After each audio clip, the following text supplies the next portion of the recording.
Hello, everyone. How you doing? I'm gonna make us big so we can do You did make us introductions. big. Oh, that's You not made big. you made you I made made the car you big. made the car big. You did make us big. Yeah. All right. Well, welcome everyone. I am Kim of Kim Fixes Things. We are live from Clarksville, Tennessee. It is Tuesday night. We are in the studio, as with just about every Tuesday night. We have our magical green screen. It takes us to interesting places. We get cool pictures. We travel through time. We can go to Marketplace, although that's broken right now, but we can still make that work tonight. We have the internet, and we have your photos. You can send photos to buffdelcampo@gmail.com during the live stream. Hopefully you're able to be here with us live. If you're live, welcome in everybody. We're going to read through the names in just a minute here. If you are watching the video after, because it seems like about 75% of the people who watch this video now are people watching after. So that part of our family is growing. People who don't watch during, but poke in around later on. So welcome in. It is more fun if you can come during the stream and participate with the chat and send us pictures and we can talk with you, but that just not everybody can do that. So we are happy. There's a bunch of people who come every week and support us and hang out. And thank you so much to all these people we're about to name. And we will get through those names and then we will be on with the picture show. Because we can do that on Tuesdays. We are not working in the shop, so we can be focused and dedicated. I am here with the actual host of your show and namesake of this channel, Buff Del Campo. And we will do our best to encourage, entertain, and inspire you for the next couple of hours.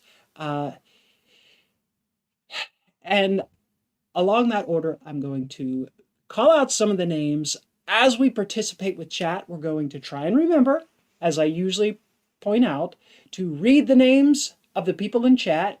If you're watching on the replay, it's probably helpful to watch the chats. You can kind of see what's going on, because there's all kinds of conversations. We can't read it all.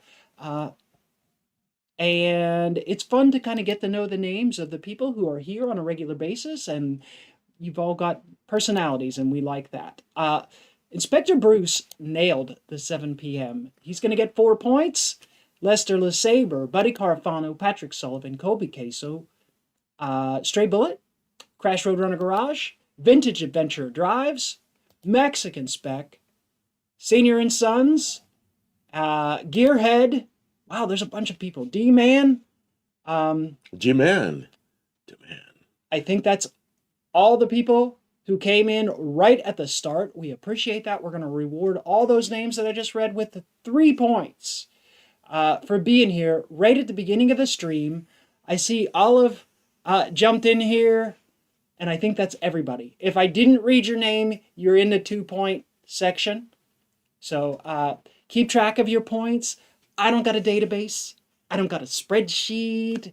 I award points when people do good things, and then you got to keep track of your points. It's on your honor. So, yeah, keep track of your points. And some darn day, we're going to have, like, I don't know, a catalog. Remember the old Marble Miles catalog? Kim's points catalog. You can redeem the points. What do you get, like for butt connectors or something? That's right. Useful things. Something interesting. I would already be giving stuff away, but I don't know what you guys want. What would you want? I don't know. You can have all my stuff. I don't know. Buy the Subaru. 50 points get you a gently used, high mileage Subaru with a broken engine, and it doesn't include delivery. But otherwise. Lean Burn Cordoba. I won't read the whole thing, but we'll call him Lean Burn Cordoba. Welcome in. Lean Burn. Mr. Cordoba. So I put one of those Boy, up. does that lean burn. I put one of those up, but it was bright red, and it was a huge picture. And my shirt's red, and it looked like I was part of the car, so I took it down and I put this up. That was one of So the first things I learned to do on a Dodge truck was override the Leanberg Override the computer. Leanberg. Well, they didn't work. They were fine when they were new, but 10, 20 years in, a They were not computer okay. hooked to a hot shaking motor, like it's bound to fail eventually. I remember going to a clinic. They used to have these things called clinics, and all the mechanics in town would go. Let's say it was a Chrysler clinic. You'd all go to the Chrysler dealer, and you have chairs set up, and you sit there, and you watch somebody from Chrysler talk about the new used cars. And it was when Leanburn came out. We were all sitting there. They just introduced the thing, and they're already talking about all the problems and how to fix them. It was almost hilarious. And the people at the dealership, the Chrysler mechanics, they're sitting there going, "Oh no." Yeah, and yet, relatively simplistic compared to modern problems. Give me a lean burn any day of the week. They're super easy to convert. But I mean, when they were new, those computers they were crazy expensive to fix those computers. So, now you can buy a little conversion kit, go to something a little less problematic and troublesome. What you opening there? Easier to understand. I got a little package. I'm Open gonna the open it package. up. It's not the most exciting package, but hey, unboxings, unpackagings, those are always fun. Let me make us big so they could see. I've got what's the name on it? Sealed Power. Sealed Power brand. It looks like a new old stock kind of thing. It does look like new old stuff. Oh, Vintage already had a perfume ad. Man, I was going to shut the ads off, and I missed it. Well, you want to smell good, Tanner. Doesn't he get points for that? Yes, 2 points. If you tell us about your advertisement, because we appreciate our advertisers, they pay for all the kilobits, 7,000 kilobits per second to give you this streaming HD goodness. Yeah, that costs a lot of money, and our advertisers are stuck with the bill because we can't afford it. So, let's see. Leanburn's big advantage is the brain onto the air filter. On the trucks, they put them over in the fender well, and they were safer over there. On the air filter, not so. I remember the ones on the air filter right when they came out. Them are rod bearings for 318 because I had about one set. Well, so I took the engine apart. I didn't know you could buy one. You can buy singles. I took the engine apart, and there was one main bearing and one rod bearing that were sort of thrashed. I don't know why. Maybe when someone built the motor, they left some trash in it. I still have to mic it or whatever to make sure that it's not a sizing issue, but I don't think it was. I just think some debris got into the engine at some point. So Mexican Spec got ad that he tells what it is, and then somebody else had one, same thing. Oh, a bus ad. Yeah, that's a Mexican ad. Senior and Son says, same ad as Mexican Spec on my TV YouTube. Really? Okay. For a Mexican bus. All right. Guys, check out the Mexican bus system. They're supporting our stream. They're supporting your stream so we can have some fun and use this internet thing. We don't have to figure out a lot of complicated computer stuff. We just kind of hit go, and it works. Somebody's out there in internet land doing lots of stuff. Can you imagine moving all these bits? Somebody's bidding. They're like, they must be going crazy. You think there's a person doing that? Remember Lucio Ball? I just saw that, Lucy. Packaging all those chocolates. There's someone out there on the internet, and I think it gets converted to fiber optics, so that it's just colored lights, and they're trying to sort them all out. Just so you know what I'm drinking. Oh, look at you with your brand name stuff. Something new. Not a sponsor. I bought you the fancy sodas. She bought me the fancy stuff, and it's kind of good. It was on sale, and you can't get the generics. They're not nearly as good.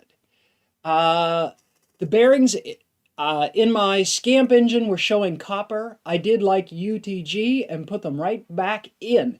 You can... It's just she had one that was... I had one that was really... And she's putting the others back in. you could tell that there was a little chunk of like metal that like got like thrashed around and around and around and around in one spot and made like a groove. And it was like, well, for $6, I'll buy one because the rest of them were fine. So they're going back in.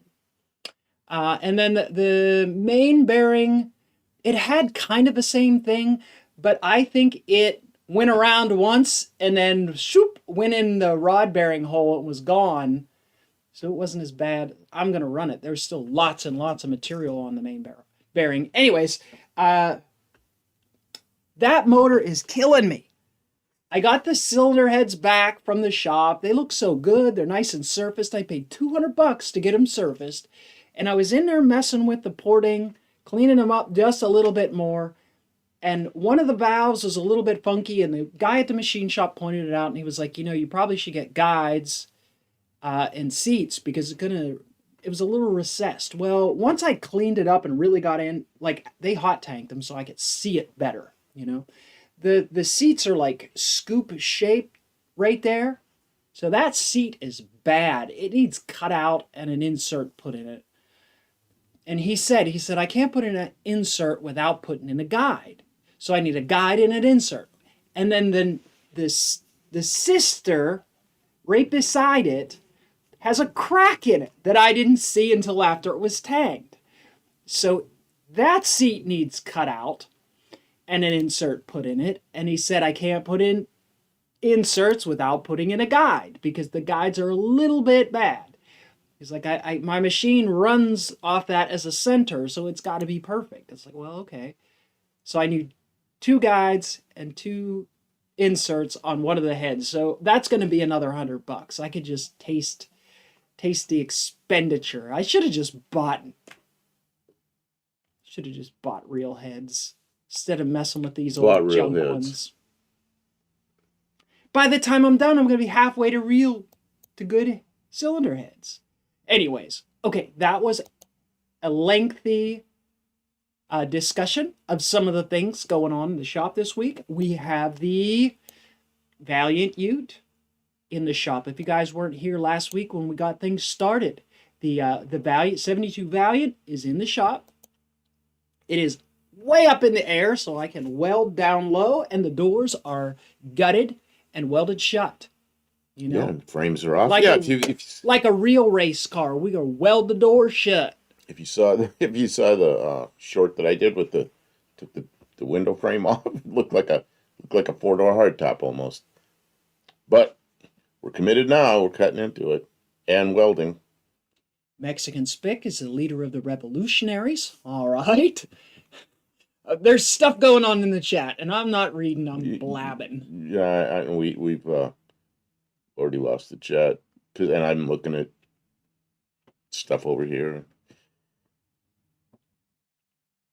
Cordoba says, shine them up with vinegar so it sparkles when you mic it.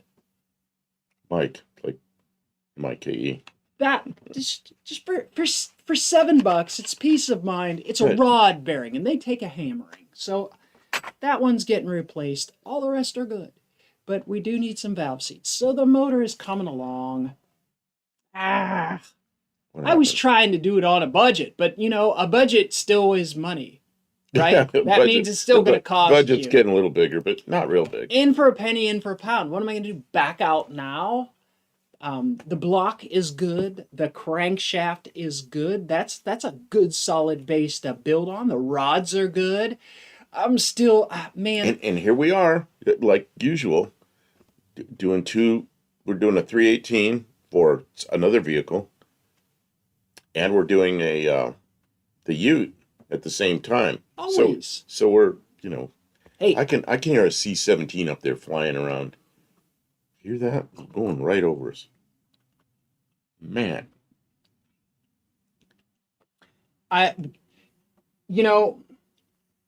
Buying a machine is tempting, but where are we going to put it? We already have a machine for doing head work, cylinder head yeah, work. where would we put it? And we don't do enough engine work to justify the price of the machine and all the. It's good to have a relationship with with a local machine shop That's the other that'll knows who we I are. don't give them too much grief. I agreed to their price. I didn't haggle too hard. I said thank you very much. I didn't take a lot of their time. I didn't make any trouble. And they did kind of a half-assed job for you. They they they service ahead without doing all the work they recommended, Right, and they were good about it. Right, And they now did a you're great job, but and now you're going to go back it and was go. a half-ass request. Not right, and a lot of places won't do that. But you're going to go back now and go. Do the work that you said. Man, you were right. You got to put some seats in this. And they're gonna be humble, and they're gonna be like, well, if that's what you like, and then they're gonna charge me again. That's okay. That's okay. It's what you do. You live and you learn, right? But I don't want to put in it's going to burn the valve right away. It's going to hang just a little bit open because it's so receded. And so and one of them's cracked. It's Get a just big, like, get a big hand. Hey, Tavo's here. Man, we've been looking at your pictures a lot. I've got all your pictures on the computer up there at the shop, and I keep going through them and look at them. Man, I'll tell you what. I thought the Valiant down under was just like the Valiant up here, except they made the Ute. I'm starting to notice all the differences. Kim knows the difference. The A-pillar, the window, the roof comes up like this, and the A-pillar comes down, and ours is very abrupt change right there. It's an angle. The Australian one is a radius right there. That whole windshield, that whole thing is different. I can't believe they did all that differently. The line along the side that's been pointed out to me, that's different. And then I'm looking at the rear wheel well, it's a different shape. So there's a lot of stuff that's different. But it's okay. It'll be a tribute car. Won't be exactly like we're gonna have fun. Down under car, but it'll be similar. I think that it will get lots of people thinking. And a lot of people are going to say, can't you just? And we will do our best to incorporate good ideas. But a lot of the good ideas are about the same thing. So at some point, we're just going to have to pick the way we want to do it the most and go with it. So I'm sorry, we won't all get to do it your way. Cordoba thinks I should put a lean burn system on that 318. I don't think I want to do that.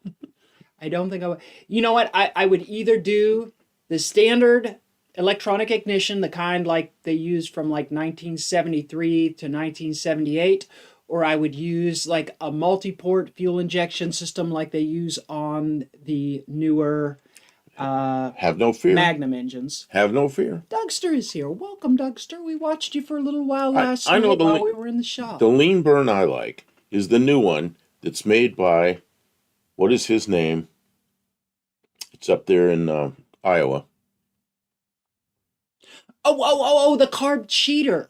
The carb cheater, which what he has is Thunderhead 289, Luke makes a carb cheater in collaboration with his business partner. So what that does is it's a metered vacuum leak. So it reads what's coming out of the exhaust with oxygen sensors. And it bleeds it down with some air. It meters that vacuum leak. And of course you can shut it off and then you've got full rich mixture, whatever you originally had. Right. But you can drive down the road and it'll lean and it'll get pretty good gas mileage and it still runs fine. I think that thing is slick, man. Granddad's Junk is in here. Says good day. And it's going good. Who else did we see come in from okay, I said to Luis Tavo, is here. Hey Luis. Stray Bullet goes put a Holly on it. What if you... And Mike's asks what engine for the Ute. Right now, it is a 225 slant 6 with a 2-barrel carburetor on it that we built the first year that we started. We built that engine. It's a fine engine. It's not going to be fast, but it's very fresh. It's a nice engine. It's got a good... it's got a cheap but new carburetor on it that seems to go okay. We put almost no miles on that. It's an Autolite 2-barrel, the one that the lid comes off the top. Looks kind of like a Holly, except instead of the bowl coming off, a lid comes off the top. But it's the same shape as a Holly. That grill looks like a leaf rake. Perhaps. Wonder which car has more Dorman help parts. That's the winner. God, every once in a while we use one of those, don't we? Uh, The other thing that's fun is they used to make a thing called they used to make the ignition system that you bought as a kit and soldered all together. Megasquirt or something like that would be a neat thing that I never got around to doing. I always wanted to, but I just never had the time or the money to put something like that together. We'll see though. Right now, this winter, it looks like we're going to try and build a fiery 318 V8 classic American muscle. And I don't know what we're putting it in yet. It's either a Dakota or I don't know. We might put it in a Ute, but I think the Ute is just going to be a cruiser. I don't think we're going to try and make it a muscle Ute. the engine that's in the Ute, it's just such a good engine. I hate to take it out. It's like the engine in my Zed sled. It's a 6-cylinder, but it's such a nice engine. It's been rebuilt before we got it, and it's just such a nice running engine. Why take it out? It's not a race car. Well, I guess I did race it, but it's not a fast car. Cordoba says the problem with all those newfangled fuel injection is they don't lean burn enough. I'm going to make the Holly Jets in my 454 smaller so it burns lean. So you can, with the carb cheater, you can set a target air fuel mixture so you can make it burn very lean. That's a cool if thing. you want. If your pistons and your fuel quality are up for the challenge, you could burn it very lean. What's this? Tanner saying I refuse to patronize McDonald's. I stayed away ever since I realized their fries taste just like smell of cat breath and the other end. Really? I never noticed that. Of course, I've not really gotten that close to a cat's rear end, but I think I'd recognize that. I mean, when I was a kid, right, McDonald's was like a place that you took your kids for cheap hamburgers and French fries, and they had like a playground, and you saw the McDonald's on the side of the road, and the kids were like, "I want to go to McDonald's!" And that's why you went to McDonald's. There was no other reason to go to McDonald's. Now that's not what McDonald's is. I don't know what they've been trying all kinds of different rebranding, and I don't know if any of it's working. I don't know. Yeah, Granddad says, chuck on a set of triple Weber's headers and she will love it and look real cool. Yeah, I mean, that's a bunch of money, but I think that kind of stuff looks good. I mean, I wouldn't be opposed to making my own manifold with 3 2-barrel or 6 1-barrels or something crazy. It's got a 2-barrel on there, and it's got lots of CFMs. That's a project for later. Right now, it's a major body work project. Give me a different picture. We've been looking at this one for 15 minutes. I'm sorry. And then somebody says it looks like a rake to rake leaves. I'd never thought about the Cougar looking like that. That's a 67 Cougar. I had a 67 Cougar. That was almost the same color as that, but mine wasn't so shiny. No. Okay, so I'm going to start with... Senior says, I worry about burning a hole in a piston, but if the temp goes high, you would know it's too lean. As a very technical person, if you're messing with fuel mixtures, you are hyper aware of listening for knock and watching your temperatures. So you could potentially run it very lean and be fine. So can you shrink us, please? But it could also be catastrophic if you overdo it. The amount of damage you can do to an engine if you get too lean. It's always safer to be a little rich, but you're going to go maximum power is the bleeding edge of lean without being too lean. Okay, this is Tanner's Impala. Vintage Adventure Drives is Tanner, if you didn't know. That's his Impala. Did you say Impala? That's a Chevy. Yeah, but it could be an Impala. It could be a Chrysler Caprice. Impala? It could be a Bel Air. I don't know what it is. What's he doing with it? Fixing the window that's channel. the rear windshield area. My 72 Impala. I've been doing body work and recently sealing the glass. Oh, I see. There's some rust there under your head. Jeez, get me out of the way, the rust. Those GM glass things, whatever you call it, the trough that it fits in. Man, I had a real nice Camaro that didn't have a spot of rust on it, except in the windshield right in the bottom of that thing. And of course, water would drip on my foot. And that required taking the windshield out and fixing that and putting it back in. Welcome in, Dennis. And Tavo's here. Yeah, I said hi to Tom. Oh, Yeah. okay. Well, welcome in. Okay, where's Dennis? Dennis. Who are you looking at, Dennis? Right where it's highlighted. Oh, Dennis Richardson. Good evening. Okay, so on to the next one here. This isn't really with the theme, but I always say we show pictures of your cars. I'm using Chrysler parts to fix the rust holes. What is that? Bondo. Chrysler Chrysler brand Bondo. Chrysler part number like, Bondo. I wouldn't fix that one. I'd be in the tack and grinding it out, you know. Stray Bullet says, Oops, what did I do? NA engines will handle a lot of lean, unlike boosted engines. Yeah. Oh, look at that. Yeah. Look in there. Look what he's done. I think, did you do that? You welded that piece in there? Or something? That looks like what you did. Yeah, there's a welding clamp. He's working hard. Welder up. And you used a MIG welder, it looks like. And, but I'm not sure. Dennis Richardson, better known as Twisted Mopar Garage. Okay, now we know who you are. The patch metal is coming from the hood of my Scamp. Oh, I see. Okay. Oh, is that where you cut the hole out for the scoop? We have stuff like that. We have a big sheet of steel that came from what wrapped around an old water heater. So we could have water heater parts in our car, or we could have some other steel that was from various. Well, the metal we things. were using came from a thrift store shelving unit. Okay, so we used. They were bookshelves. They were metal bookshelves, and I cut them up. That was Shelving stuff I units. used to fix to do the original bodywork on my van. Oh, About okay. 3.5 years ago. I had to patch some major rust damage in my van, and I found a shelf at I think it was well, anyways, it was a thrift store, and I was like, oh, $5, lots of sheet metal. I grabbed that shelf, and Cordovas was rest getting is me some history. ceramic pistons that run 30-to-1 ratio, and triple my mileage. Man, how are you going to keep that from detonating? yeah, I don't Let's know see. if your rods are gonna make 30-to-1. Let's see. But I mean, yeah, I mean, there's a limit to how lean you don't still make really very good power. There's an ideal air to fuel ratio, and 30-to-1 ain't it. So, a lot of what we do, if you're new in here and you haven't noticed, budget, man. We're on a budget.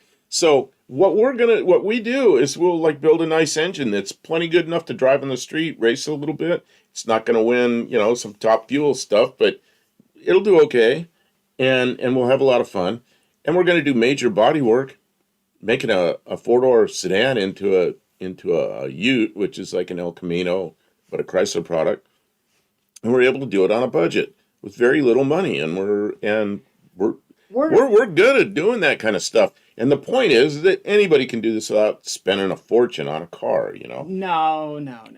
They say you can have it good, fast, or cheap. You can't have all three. Well, we know it isn't going to be cheap. We're going to do it on a budget, but it ain't going to be cheap. So we can either do good or fast. Well, those are even our only real options here. Even the Ute, we've got an old smashed deck lid, so there's some sheet metal we can use. We got plenty of sheet metal. We got a sheet metal off a water heater. We got some other sheet metal. It's all free. No. What? You're fooling yourself. We've got all these tools.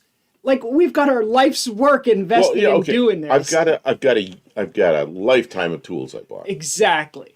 But right now, major investment of time and materials. But right now is we're not spending a lot of money on pieces and parts. Because Doug time says is money. 27-to-1 is very common in big diesels.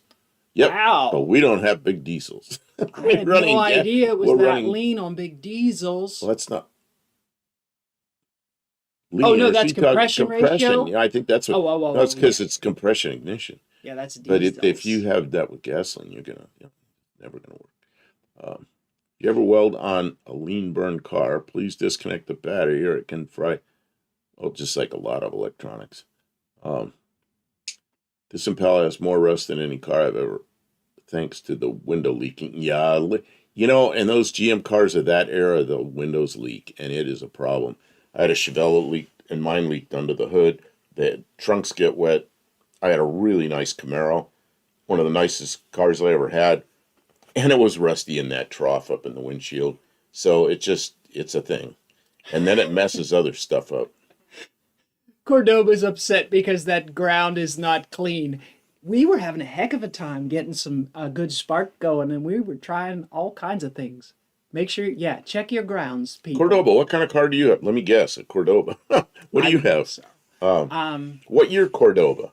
I got a good picture of a Cordoba. Tanner says his Impala has more rust than any car that he has. Boy, there's none of the vehicles here have rust. I'm from Pittsburgh. Yeah, they do. None of these vehicles have any rust. When I Compared was to in Pittsburgh, there was cars you just go tap tap tap on the rocker, and the whole thing just goes. It just falls out of the car, and you jump up and down on the floorboards, and you just fall right through.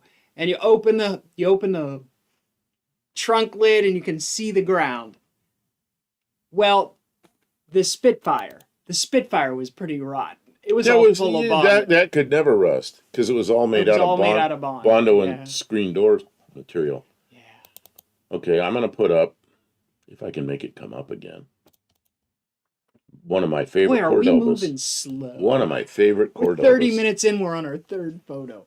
I'm sorry, everyone. I get so much criticism. Not for you. You're going through the photos too fast. You're going through the photos too slow. No. I did not mean you specifically. I just meant the show is not progressing visually very rapidly.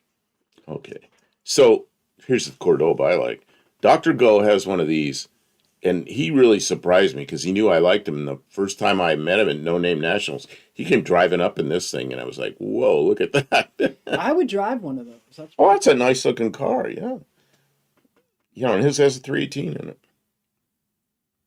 I'm not going looking for one. So I don't know what year is your Cordoba? Or do you have a Cordoba? You just like them. I don't know which. There's one. Okay, I'll get to your picture there. Let me pull a Cordoba down, and I'll show these pictures we were doing here, and see if I can find the one that's before the hole was patched. Is that it? I don't know. Where's the... No, that looks like there's been maybe coated with something. Maybe there's a picture I missed. I could have missed a picture. Go back to the one that's all white. John Cope got married in a Doba of this body style? Interesting. I'll bet it's that one because it's not painted yet. And Faith just popped in. Hello, Faith. Welcome in. I'm looking at at that. Looks like he's got it coated. Let me look. I may have missed one of his. Maybe didn't download them all. No, I downloaded them all.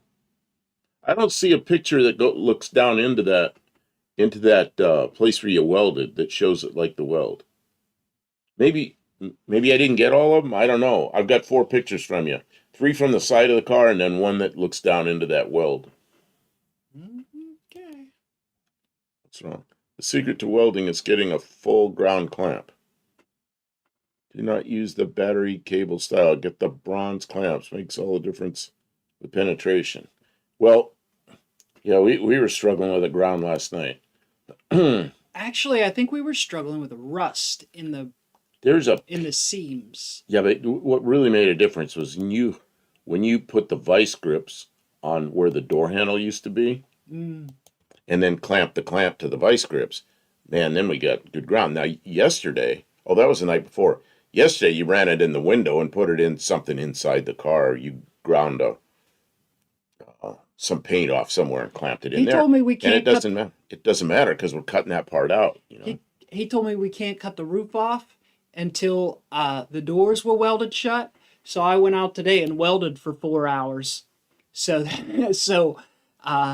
on Thursday or maybe Saturday, but probably Thursday night. I think we may just cut the roof off of the Oh, Valiant. don't make commitments we can't fulfill. I didn't make a specific commitment. I said Thursday or Saturday. He's like dragging his feet. I'm like, let's go. What's go, the go. theme tonight? Well, we haven't been sticking with the theme so far. Buff and Kim blab but for hours and hours. The theme for just pictures in general. But see, we always look at viewers' pictures. But pictures in general, factory kind of cars that were hot rodish cars that were not Chevy, Plymouth, Ford, not the low price cars, but the more upper price cars. Buicks, Pontiacs, Luxury muscle? Chryslers. Is it luxury Mercurys. muscle? I guess luxury muscle. Luxury performance. Well, it's like that picture I put on for the thumbnail was a '57 Chrysler 300. I think that's a pretty slick car. That's basically a upper class car, but it was a hot rod for darn sure. Oh, the early Cordoba was a copy of a Monte Carlo. Yeah. Oh, Yeah, they went with the more square one into the 80s. We got ads coming in. Boy, that's a nice looking Very good. I compared photos of the Australian American Valiants, and that down low switch line has a different relationship with the wheel arches. It sure does. And that's where I really noted when you pointed that out. You said, you'd rather we put the other line in there. I started looking at it, go, man, the wheel well's completely different. Yeah, that's a big rebody. It's not only just different height. The Australian one swoops way back, and the American one comes back and then just abruptly comes down like that. It's just a different shape. Okay, let's see. Where was I at? Okay, anyway, I don't know. This is another picture that was sent in by Tanner. It appears to be a 69 Fairlane or Torino, one or the other. Don't know which it is. That exact body style is what my driver training car was. That's what I learned to drive in, but it didn't look quite like that. It was just a factory-looking car with factory wheels. Senior Sense. Hopefully you get to show my little girl Valiant. I will be driving to No Name Nationals Black Friday Bones Days. Okay, I saw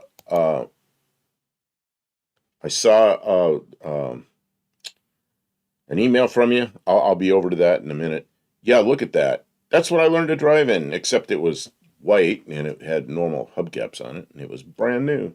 His Black Friday ad gets 2 points. Ah. Even if I don't read your comment if you tell us about your ad, you get the 2 points, whether I see it or not, because sometimes I miss reading them. But thank you, because we always want to hear about our advertisers because they pay for the kilobits, and the kilobits are expensive. So, Leanburn Cordoba, are you a welder? You sound like you might be a welder. He's very on about the ground. Real fanatic about clamps. I did a lot of welding today. I welded until my eyes are all gritty and burny from welding and a grinding and a putty. Last night, I used to, everybody's been in here for a long time knows that I'm an aircraft guy, did design work on airplanes. And I used to stay after work, and I did welding. I was a sheet metal crazy person. So I did a lot of prototype kind of work. But welding, man, I'd mostly have the welders do it because it was mostly TIG. We did some MIG, but most of it was TIG or oxyacetylene. But we kind of got away from that. But man, my maximum I could do was about 2 hours, and I was ready to throw that hood across the room. I just can't stay under a hood that long. And our welders could stay under there 10 or 12 hours and still doing perfect welds, and they'd be in a good mood. I don't know how they could stay under a hood that long, but they did it. So, yeah, I don't know. Oh, yes, the 69 Fairlane, that's a sweet car. Great dashes in those Fords. He has like four big round things. I remember that real well. Notchback Torino and Fairlane. That Fairlane is missing a bit of trim. Yeah, it sort of looks like it. But that looks like it's going to be a good car. That's Vintage. Vintage sent that in. Let's see here. Yes, the 68 and 69 Ford had the most beautiful dash cluster of anything ever made. Mexican Spec is a stickler for original everything, like He'll such notice. as trim and He'll things notice like when there's a that. piece of chrome not there. When you paint and do body work, you kind of have to take the trim off. So He's I'm guessing that's where the black he's paint been job is where the trim went. he's been worried about us taking the side marker lights out because I bought side marker lights from Mexican Spec. Just looks like originals. They're pretty nice, but right now we can't ship anything across from Mexico because they put the tariff. So we pay the tariff. That's not a problem. But they haven't figured out how to collect the tariff. So they're not accepting packages from Mexico. It's like, you got to be kidding. So there is no tariff because you can't send this stuff over. But anyway, so we can't get any new ones from him right now till they figure that out. So he's worried about our side marker lights. But we're going to pull the side marker lights out and the whole taillight assembly. So when we're working back there, we won't hurt them, of course. But we haven't been working back there yet. Yes, I'm a welder. Yes, I'm a person that wants to help people get better beads. What kind of welding do you do? And I did a lot of oxyacetylene on chromoly tubing for aircraft. And then as years went on, because I did it for like over 30 years, we did we went to TIG, mostly to TIG. But with TIG we had to heat treat it afterwards or normalize it.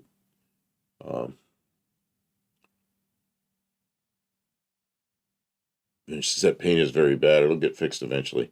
I thought, like the Valiant, the paint's bad on it, but that's not what we're doing yet. We'll get to the paint someday. Yep, same thing. I understand that. Okay, what's this? Oh, not often, Max. I tend to be either stuck on or there. Kim, can you read that? I'm bumbling up my words from Olive there. She says, not often, Max. You don't see it either. No. Go ahead, just 741. Okay, I'm it's trying tough to read it. all the I'm comments. trying to read it. Not often, Max. I tend to be either stuck on or there was little posts in the sheet metal. I think they're talking about how the trim is affixed. But we did not like to try to look longer. Okay. Welding is like art. Yep. If you don't see it that way, you'll hate it. If you see it as a craft and make a fine bead, it's not work, it's fun, and can do it for hours. Yeah, the problem I'm having right now is my eyes aren't as good as they used to be. And I really got to struggle with this pair of glasses, that pair of glasses, no glasses, constant struggle with that. And I'm MIG welding right now instead of TIG is artwork. MIG welding, it kind of is, but it's not the same thing. And on this body work, we're MIGing everything. Let's see. Can't look at it. I don't know. I'm missing a lot of these. Braden's here. Hey, how you doing? I stopped in your live earlier, but I was busy doing stuff. I just left it on for a little bit and then left, but I never said anything. Sorry about that. But I was there. Welcome in, Braden. Let's see here. People used to drive around in primer when you didn't need a mortgage for a decent paint job. Yeah, and you've seen some of mine. What is this? Remember it says arc welding. Arc? Like what? Like what kind of arc welding? Because we do. When somebody just says arc, I assume they mean stick welding. I've done some stick welding like a long time ago. You've done some stick welding recently, didn't you? Oh no, you were doing. You were using flux core. Kim's pretty good welder. Kim's real good welder. I've seen her. No, I'm a hobby welder. I don't even count myself as a welder. She is, but I've seen when she first started. She went from flux core to MIG, and when she first did the MIG, it didn't look too good. And within about a week, the beads were looking better than mine, and I'm like, man, you sure took to that quickly. It's better with the gas. It's much more stable. Yeah, you run some Stargun or something. It really makes a difference. Uh, Kim's been welding too much to read small letters. That's right. Well, that's why you have a 55-inch screen tipped on its side, and the letters are this big, so I can read it and she can read it. But it's across the room. I wish we had the little camera we could just show what we're looking at. Braden says Mopar and Kim are sexy, beautiful. You know what? Mopar K put up a video, a short. It's the second short back, unless she's done one since we started here. Probably. She does like 1,000. And she dances, and the information is okay. It's nothing spectacular. She's showing what she's doing, but the whole video is she's fun. It's an A+, man. It's good. It's just great. And she just talks about what she's doing, but the what do you call it? The production is great. You could tell she's enjoying herself, and I'm happy to see it. Same with Tanner. I love seeing Vintage Adventures videos. Tanner does good videos too. Yep. But let's see here. We all got different vibes. Like Dougster is very entertaining. He'll carry you through the evening. Dougster, I gotta apologize. Last night I came in there and I was trying to pay attention to your live, and then Kim and I are trying to discuss what we're doing. So I couldn't think because I'm paying attention to two people talk at the same time. So I shut your audio off, and then I talked to Kim for a second. I turned your audio back on. So then I'm kind of engaged with what you're doing. I'm kind of paying attention to cutting this Valiant apart. And then again, I had to shut I was trying to extract labor from him. And I'm trying to pay attention to both. So I shut the audio off again. And then I turn around pretty soon. You're gone. And I said, what happened to Dougster? And she goes, he finished. No. So I missed most of it. I'm sorry.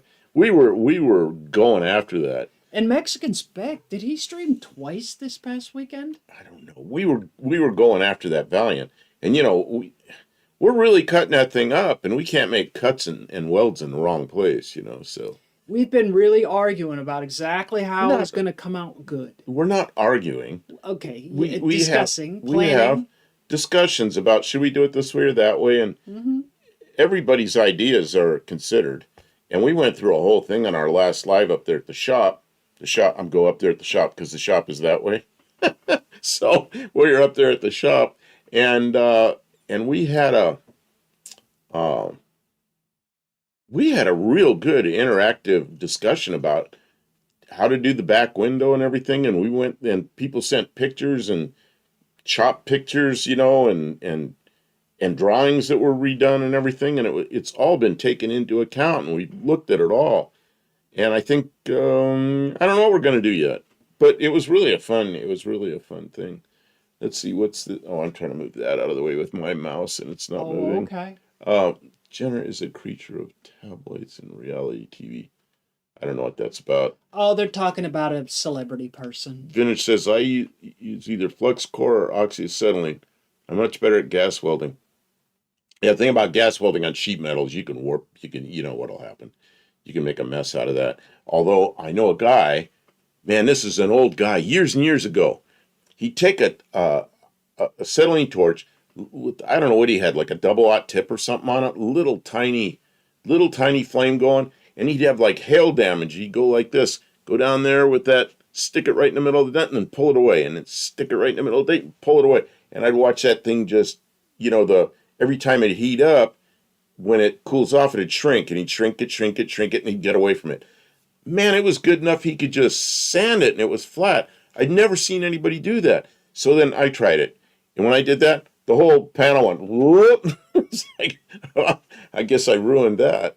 I don't know how the guy did that. It was amazing watching that guy work. But he's old body man. And that was the 70s. He'd be 120 years old by now. So I'm sure he's gone. But, Man, was that guy an artist with a welder, with a oxyacetylene. Do you listen to the group called Traffic? No. I can't think of who that is very well. I've probably heard stuff. I don't know. What else do you got in the photos? In the photos. Yeah, just move ahead. Okay, one. I think I finally have a cup. I'm happy with the wheel well on my scam. Okay, good. I'm interested in seeing that. Okay, Kim, you're gonna have to take care of the chat while It's I'm okay. looking Yeah. at pictures here. Trying to pull up pictures. Vintage has been working on his scamp, and he's gonna have to radius the wheel wells because the shroud the regular fender doesn't work for big tires, so you have to kind of either you have to tub the car so you can go in, or you got to radius those wells. So he's trying to get just the right look. I saw him line it up with some tape and stuff like that. It looks like he's not butchering it. It's not hackery. He's like making sure he's got it right. So I'm sure it's gonna be good. Mexican Specs asks if anybody sent in pictures. There's some pictures. There are pictures. I'm getting. Not as many as some. I'm not stuff. overwhelmed, and some of them are not anything to do with the theme, like this one, which is Granddad Shunk sent this in. He says, "Here's something you don't see every day: a '40s Lister generator diesel single cylinder. She does 850 RPM, puts away all day, no worries. Exposed push rods and hand crank. That is a exposed push rods. Man, That's common on the old machines. and it's a diesel. It's a diesel. Interesting. There it is. He's got several pictures of it. I'm going to show them quickly. Because they're That's not cool. car pictures, but they're interesting pictures. Oh, but I love Look old at machines. Look at the push rods. That's wild. How do you keep them from getting messed up from the weather? How do you keep them oiled?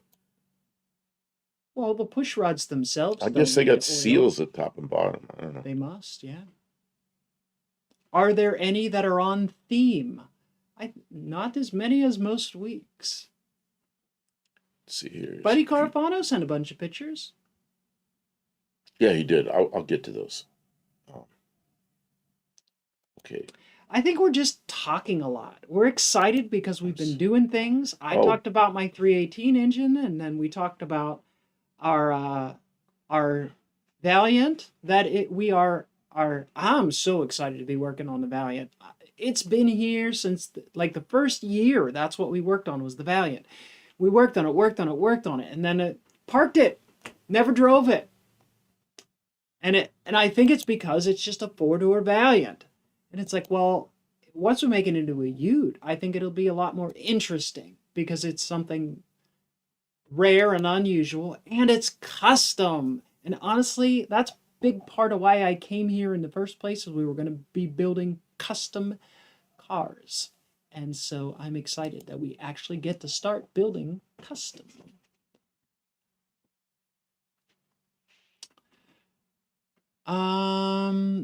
All of it's nobody's job in particular to have photos. We're okay. And sometimes if we get too many photos, sometimes we race through them. We're already talking too much, so. Master Baked is here. Welcome in. Buddy Carfano. Like an old Harley. Yeah, old Harleys had the exposed push rods. And did they have and the rockers, you pump grease into them. You grease them. Oh, okay. It's like old airplanes that had all that stuff exposed, and they'd fly along and they had goggles on, just grease all over the face. I don't know, I guess they wipe the oil off the goggles every so often. That machine will be great for the apocalypse, says Leanburn. Well, maybe. It will run for forever, probably. And Buddy Carfano sent in this Mercury Marauder, 64 Marauder, which is a step above an inexpensive car. Crazy about Mercury. It's like it's like a 64 Ford underneath, but the car is a more expensive car, and it's pretty nice. It's got the same roof line as the 64 Ford, but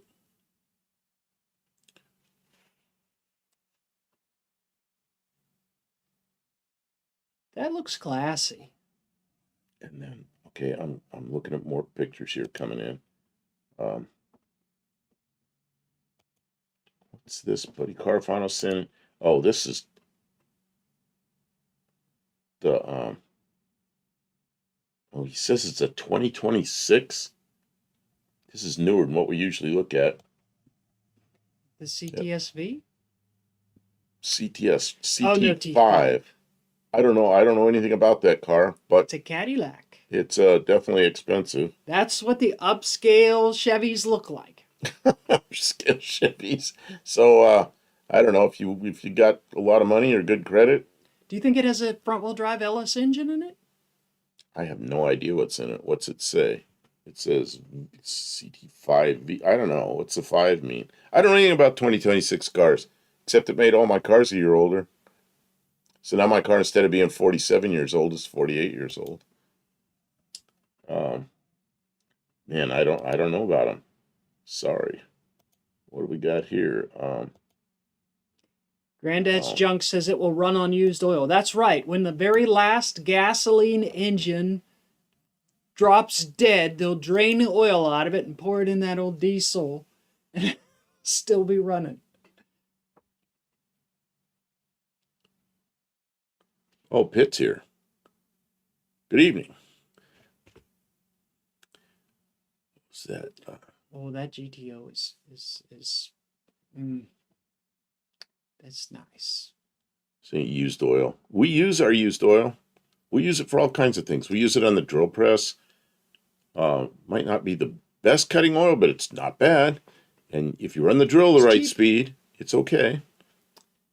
For a while there, I was putting used motor oil in the skid loader, but I stopped doing that because I don't want to contaminate it. The other thing we'll do is we take some expensive. We take some paper and or maybe some sawdust and mix a little used oil with it and put it in the wood stove, and that gets the fire going real quick. Yeah, you actually have to be careful not to use too much because you get really hot really fast. You can't use too much, but it's not explosive like putting gasoline or a light liquid in it. It's old heavy liquid, but man, it burns for a few minutes and gets the wood going. Lean Burn, we have not been watching South Park. It's sort of infantile for us, I would think. I don't know. You don't watch it, do you? No, I don't. I used to watch it. What is it on? Is it on TV? You know what I do? I have in my bedroom. It's everywhere. You can watch it on anything. I have a 40-inch TV in my room, my bedroom, and about once every 6 months I turn it on to make sure it still works. Then I turn it off. It's like it's like what do I do with this thing? Adult cartoon. Yeah, I know what it is. Humor. Oh, you do know. Yeah. Oh, I know what it is. Sure, I watched it many years ago, but yeah. They go out of their way to be very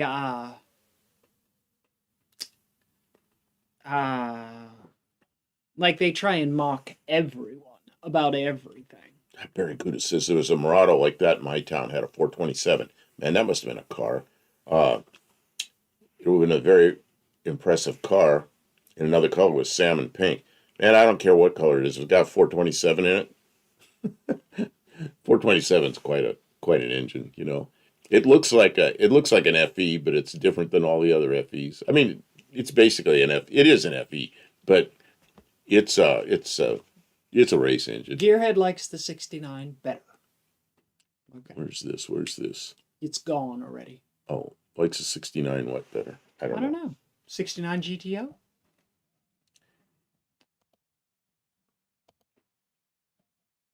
Oh, and then here's one that's the 65 Riviera. A lot of people like those. I'm not really a big fan of the headlights. See, when the 63s and 4s, they had the headlights in the grill. And they had those big pods up there. I don't know if those were the turn signals or what they were, running lights, something. And then the 65, they moved the headlights behind those things, and those things open up. But I always thought it would look good like that. And after they did it, I was like, I almost liked it with the headlights better. I don't know.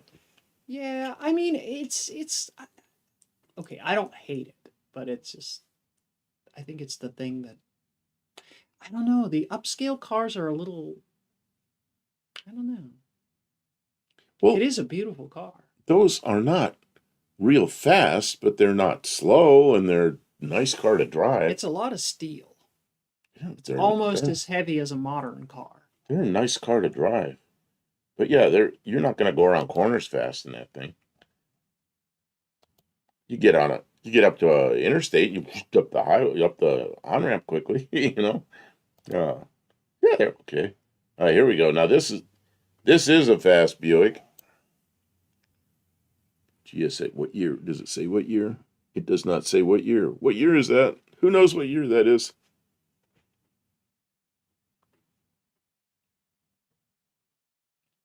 What's my favorite band? She always wants to know what our favorite something Rubber is. band. I don't know. I like uh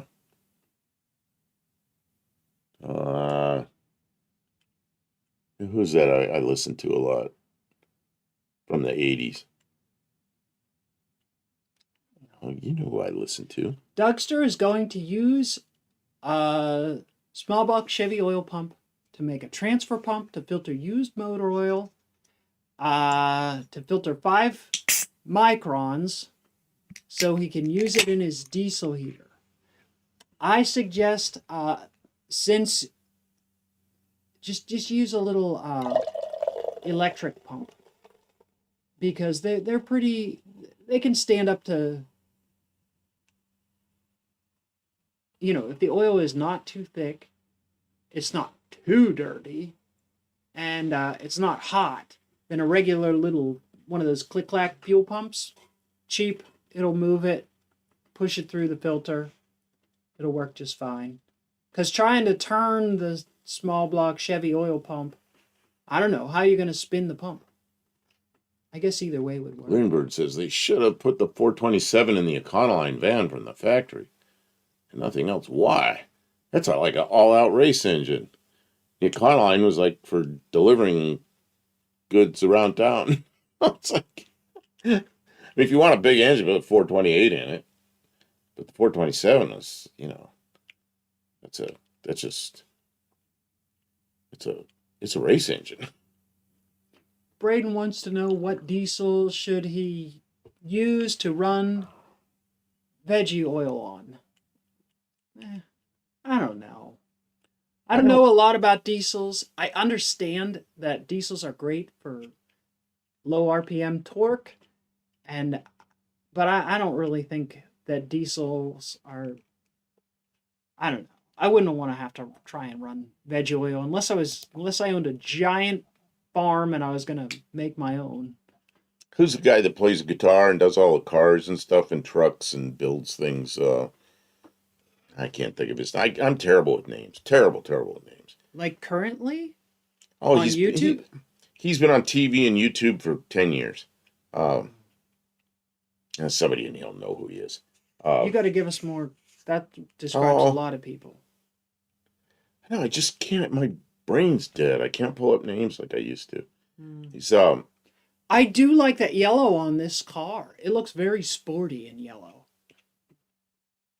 with the black stripes and the black white letter tires and stuff. It's now this is a guy, not Willie Nelson. This is a guy that built car. He builds cars and trucks. Jay Leno. Jay Leno has people build cars. I don't understand. Builds cars and trucks. Yeah, he Custom built ones? Yeah, he like gets trucks and raises them up, put bigger engines, does all this kind of crazy. Stacy David, hey, Buddy Carfano, got it. How did Buddy get that? Buddy, you get 5 points. Stacy I David. had no idea who he was talking about. He's a guy with 2 first names. Stacy David. He search Stacy David and vegetable oil. You know, what do they call it? Yeah. Anyway, he goes through the whole thing. How to make that stuff work really well in diesel engines, and he does it. You gonna look up Stacy David? Yeah, there he is. Stacy David. Gears TV show. He's also got he's on YouTube now too. But he did look up Stacy David. It's spelled wrong there. Okay, but it's close enough, I guess. Stacy David. What do they call it when they burn the oil in the vegetable oil cars? There's a name for that. Yeah, I don't remember. gears. Stacy used to have gears. Yeah, Stacy. Yeah, it's Stacy.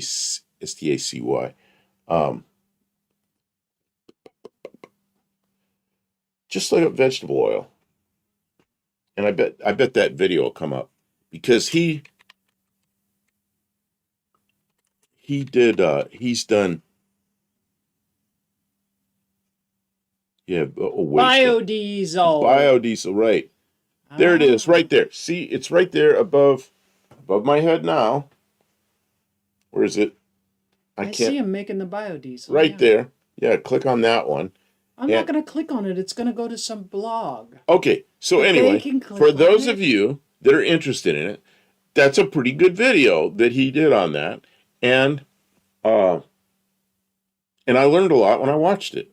So somebody Gearhead said biodiesel. He gets 3 points. okay, well Thank that's you for good. helping us. We got it before you were able to type it in, but you still typed it. Leanbird says 428 was a nasty son of a bitch too. Well, but it was an engine you could drive every day, and it was like a normal engine. A 427 was a race car engine.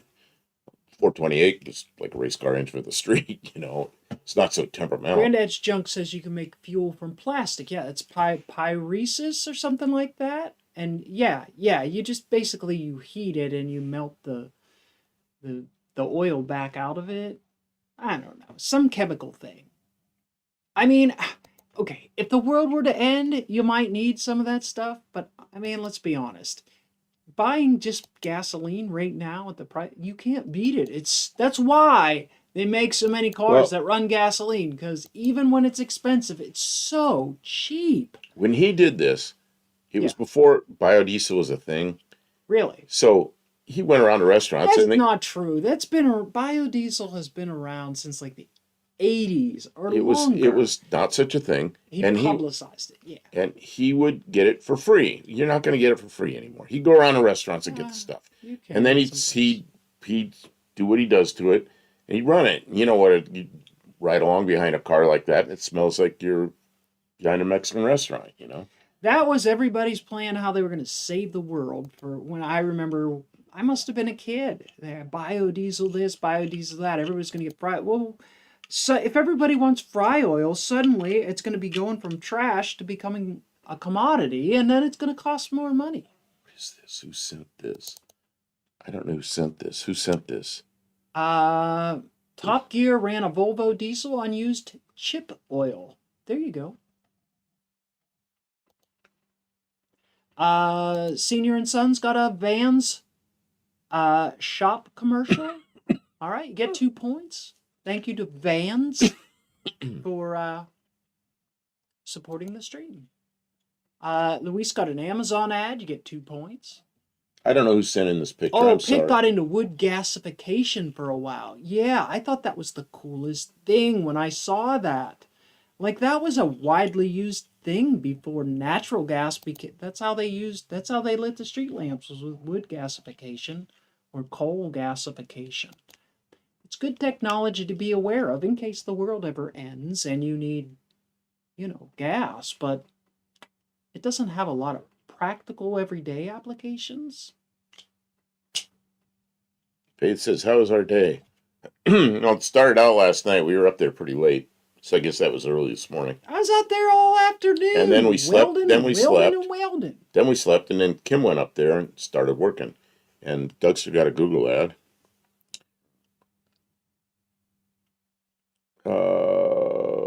Greenberg says, "My favorite YouTuber is Lunar Outlaw Garage." He I likes Lunar. I know Lunar. I talk for hours on the phone. Yeah, I know Lunar. He's a good guy. Yeah, let's see. I met him because of Uncle Tony, because he came down to Uncle Tony's, and that was a big fiasco. They built an engine together. But yeah, anyway, that was yeah, he's a nice guy.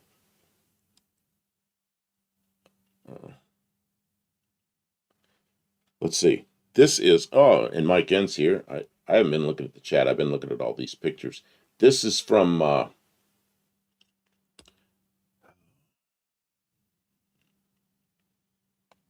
I'm trying to figure this out. Kim, Pitt says with gasification on and off is the problem. If you're enough load to keep the sucker smoking, you're good. Yeah, it's a little bit impractical, like go out and start your car with the gasification. But if it's something that you're going to run continuously for like a larger network of people or things, and you've got somebody, it's important enough that somebody is dedicated to maintaining the supply, then it can be sensibly used. But for a single person, it doesn't have a ton of practical usage. It's just much more simple and easy to pour some gasoline in your engine and start it, you know, or some kind of lamp oil or something like that. For most people, you know, for off-grid use, it might be super, super useful, but, you know, we don't live off-grid. So this is Seniors and Sons. What is this? Lunar Outlaw Garage is probably better. Better at what? Vintage says my favorite automotive YouTuber. This is Oh, his Dead Dodge Garage. Yeah, Jamie is very entertaining. He has a Jamie's winning good. style. I will agree with that. He Is. makes entertaining videos, and because he And he's a nice guy. I mean, you know, we know him. He's great. He's a nice guy. And with him, he works with Rocket Restorations, so he's got a huge like well of projects that he just keeps rolling over. And that guy has got a lot of energy. I don't know how he does everything that he does. And Lunar has been dedicated to some other things for the last couple of years. Lunar got involved with, what's their names? God, I can't pull names up. Jeez. Yeah, I don't know. It's somebody that's been around for years. Oh, that's right. He was working with one of the big YouTube. Well, it's a big magazine. Hemmings or something? Hemmings. He's working with Hemmings for several years.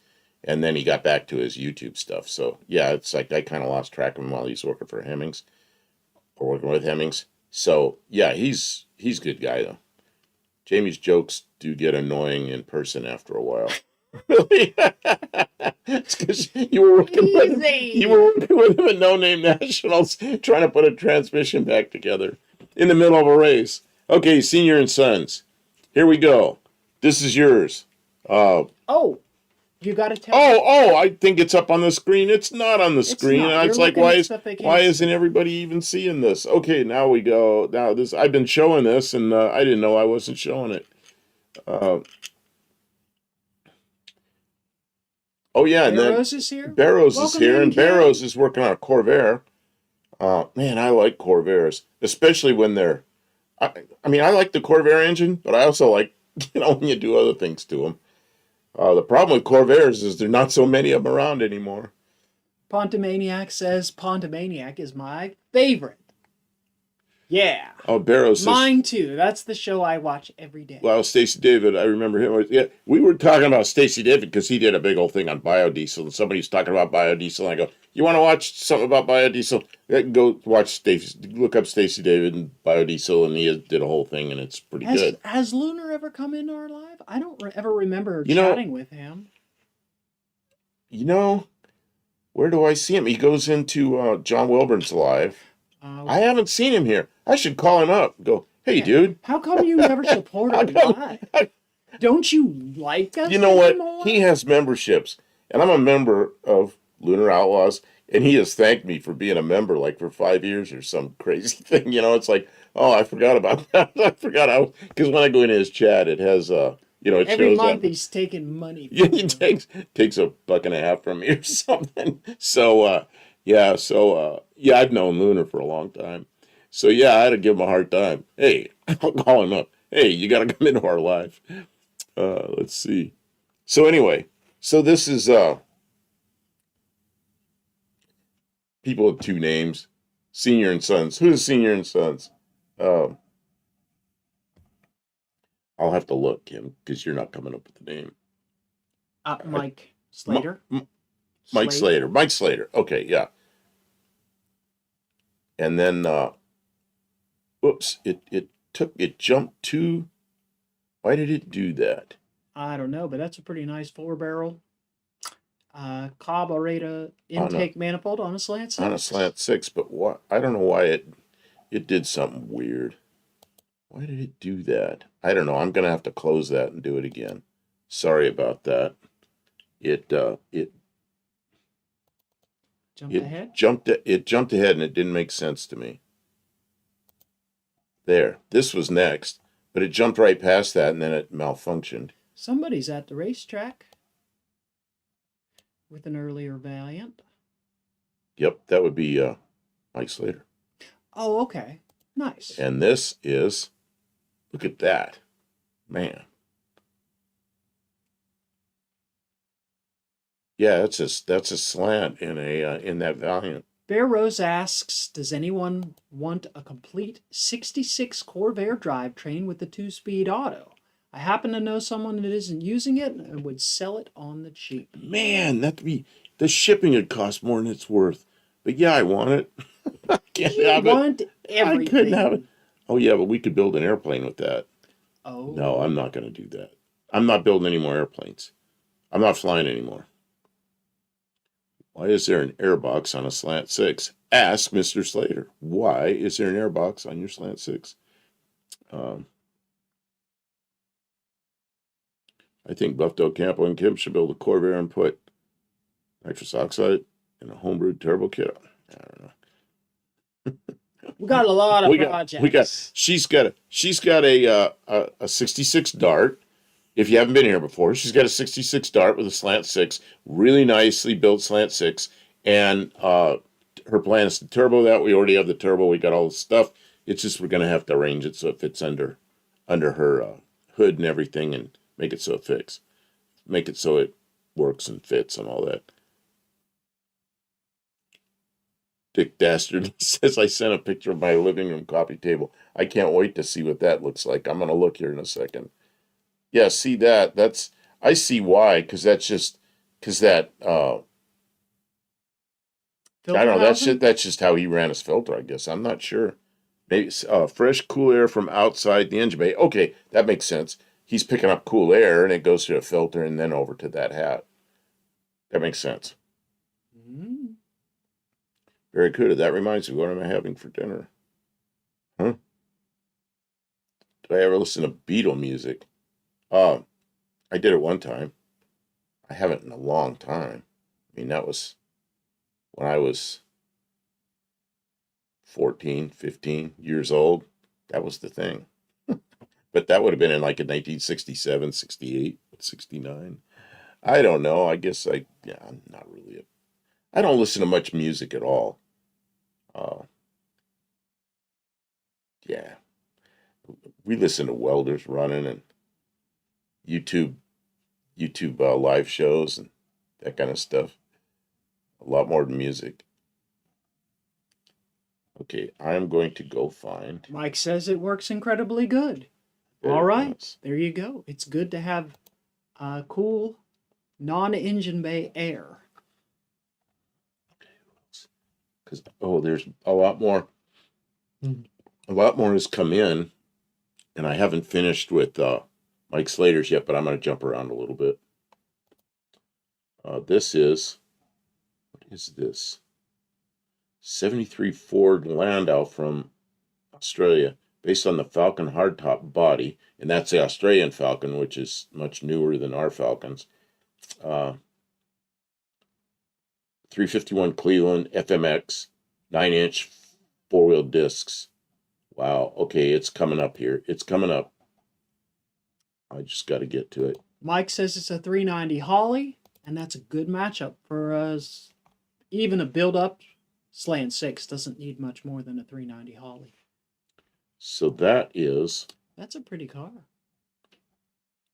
That the way the roof swoops all the way back to the back of the car is that's a 73 unusual. 73 Ford Landau from Australia with a 351 Cleveland in it. Yeah, I bet that thing's. Hey, when you down in Australia, I'm gonna refill my coffee. Here, you guys stay out.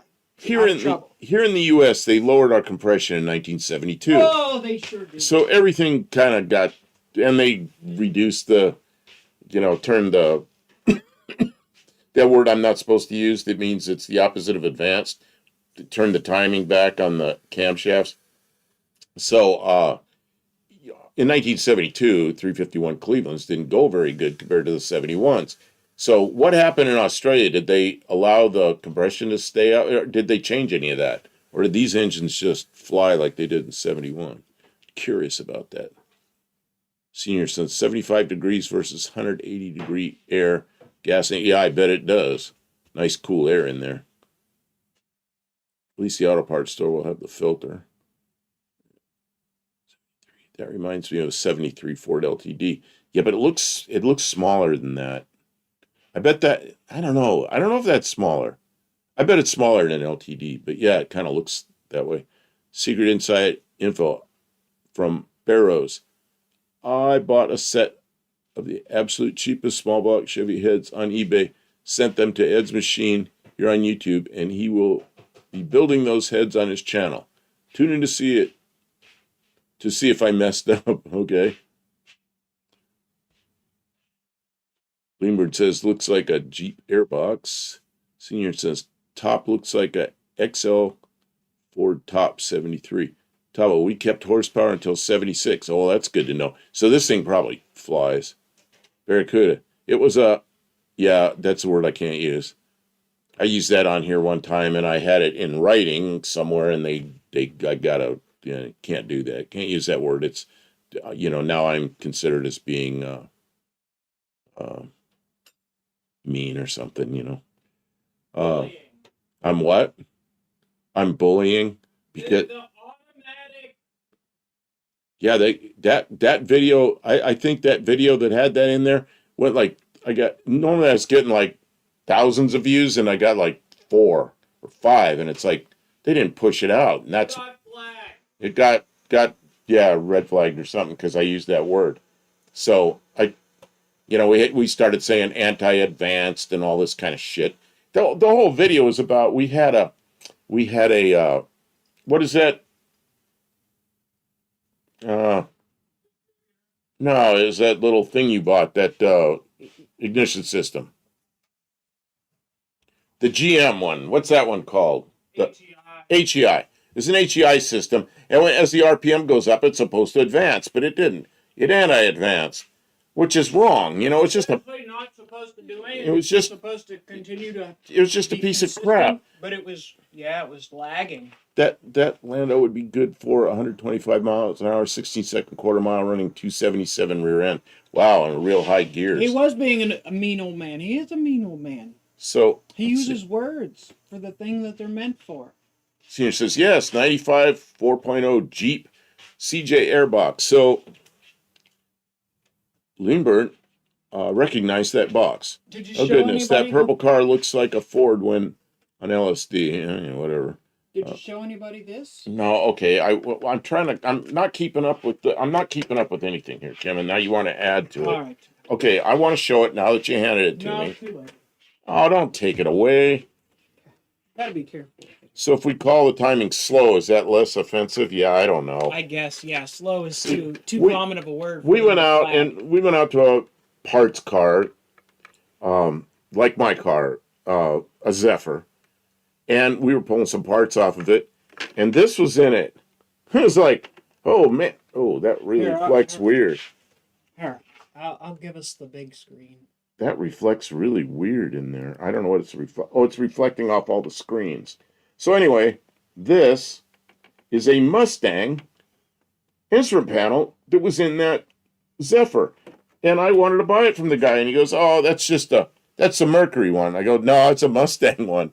And he gave me a really good deal on it because he thought it was something that came out of the Mercury, and he was going to crush a car anyway. So anyway, we paid money for it. We paid some money for it, but not a huge amount. So I got it. And I may put that in my car, and I may not. Can you hand me just the brown part without the whole shoot match, please? This part? Yeah. Okay. So this part, it's a Mustang, and you know what the Fairmont looks like. It's got. Let's see if I can do this. I'm trying to do this opposite. It's got big two big round things, which is what? A speedometer and a gas gauge?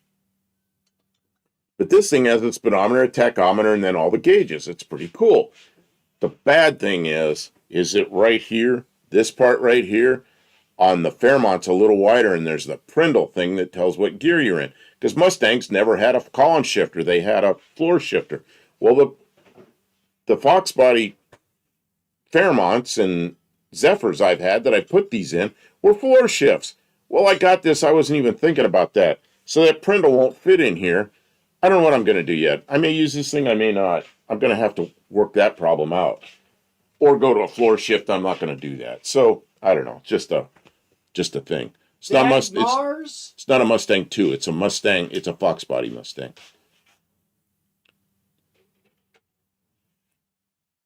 See, also Mex would know because Mex and Spec Mustangs had all manner of Mustangs, Mercury stuff. Okay, let's see. Where are we at here? I'm sorry. I completely lost track of the chat because I was talking about some stuff. Vintage says Kim is headless. I can become headless by moving over here like this? Only I can do the thing where I don't have a head. Okay, let's see. Mexican Specs, those instruments can go right in your car. Oh, they will fit right in the car, but then there's no Prindle. So I don't know. I kind of like having that Prindle thing in there.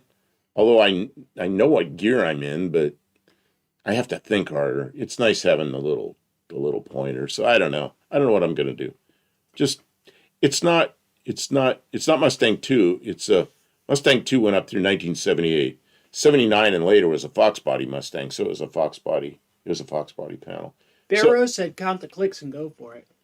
Yeah, it's just what's nice is I manually shift a lot. And it's pretty high geared. So there's times if I'm in town, there's times I don't know if I'm in second or high. He thinks he's racing. And then the shift points aren't exactly where I want. If I know I'm going to pull a little bit of a hill, I don't want it to shift into high. Because then I got to whomp on it to bring it back down into second, So I'll leave it in second. But sometimes I don't remember. Am I in second or am I in high? Well, I don't want to shift into neutral. So, having that little Prindle thing's kind of nice. I don't know. Burled walnut? No. Plastic. The burled plastic. Yes. Molded plastic. Yeah. So it's just the ones I've had in the past, I put those Mustang panels in them. I really like them. But every one of them's had a floor shifter. Well, this console's not going to have a floor shifter. This console's going to have a radio stack in it, my CB radio and some other electronic garbage. So I really don't want to hack the floor up and put a floor shifter in it. I'm just going to leave it up here on the column. Okay, so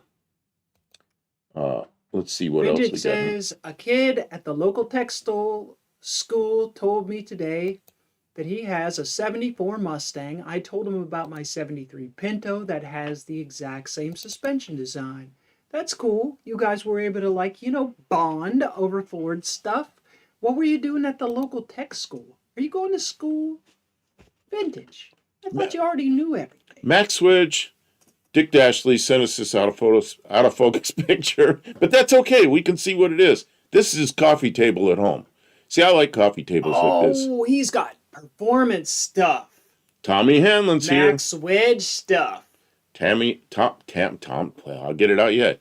Tommy Hanlon from Ireland is here. Welcome, how you doing, Tommy?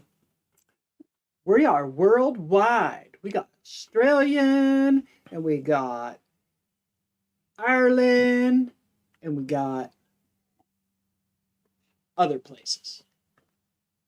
Mexico, that's like North America still.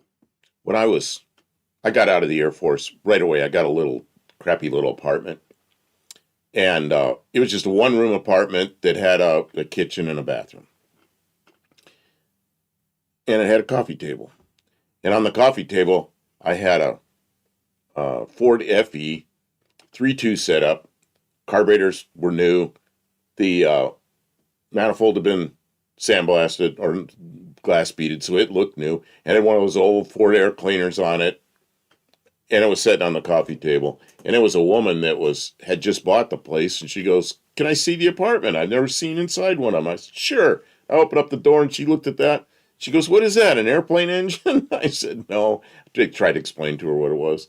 I don't think she had any idea what I was talking about. But it was perfectly clean, and it was on a towel or something. It wasn't messing the table up. She thought I was crazy. I had that in the living room. Tanner says he goes to the local tech school to get his cars aligned. He went there till 2018, and the instructor lets him use the alignment machine. That is a nice resource. Man, we need some alignment machines. Lean burn says, "Put a 727 in that with a lockup convert." Hey, you ever watch John Cope? There's a channel you need to watch. If you like 727s, watch John Cope. That guy he builds his own valve body. He's a transmission guy, and he's a Chrysler guy. He always goes, "Mopar to you." He might pop in here. He might be here, and I don't know it. But watch John Cope. That's a good channel to watch. Barrows says we could pull the indicator out of a late 70s F-Series truck. It's the old stationary on the column with the needle and is attached to the shift sleeve. Yeah, this one's got a cable that goes, and it's like not a tape gauge. It's got a bar that goes across, a needle that goes across, but it goes up and down with a cable. Yeah, it's spring-loaded with And a it's little cable. kind of a goofy thing, but I don't know. I don't know what I'm going to do. I don't know what I'm going to do yet. It's a later, but it's just candy that What's we got. this? Greenbird says those look like stock slant 6 rods. I don't think so. Have you ever been in a slant 6? They don't look like that. Who says that? Clean burn. They do not. Those don't look. Those are custom. Those are some H-beam. H-beam rods. Oh my God. Let's see here. Isn't that what No. what's his name? No. Dylan. What's his channel? Levi? Dylan Levi. Isn't that what he put in his LS this year so it survived? Probably. Let's see here. What is this? This is from. Well, that's an interesting view. It makes that engine look giant. That is from, you know who that is. You can just guess. Who would send that? Who would send that? Fred. Jim? Bob. Those are names. How about Tanner? Yes. Tanner, the guy with all the cats and the That's an itty tiny little kitty kid. and the Mopars. I've got a crappy little apartment, and I was never in the Air Force. The closest I ever got to Air Force was blow drying my hair. Closest I ever got was working on C5As. C5A Galaxies and C141s, which they don't fly those anymore, but they still fly the C5s. So I worked on those 2 aircraft in the Air Force. For 10 years I did that. And then I did other things with airplanes after that. That there is why you always make a little noise before you start your car in the morning, so you chase the kitty out before you crank the starter. I had a PT Cruiser here. It's just a get-around car. Oh, it's AI created. The cat isn't that little. Wait, and I and my son and his family were living in this house with us when he first came over here from wherever he came from. He's in the Army, and they're moving him around. So when he came here, he stayed with us for a while.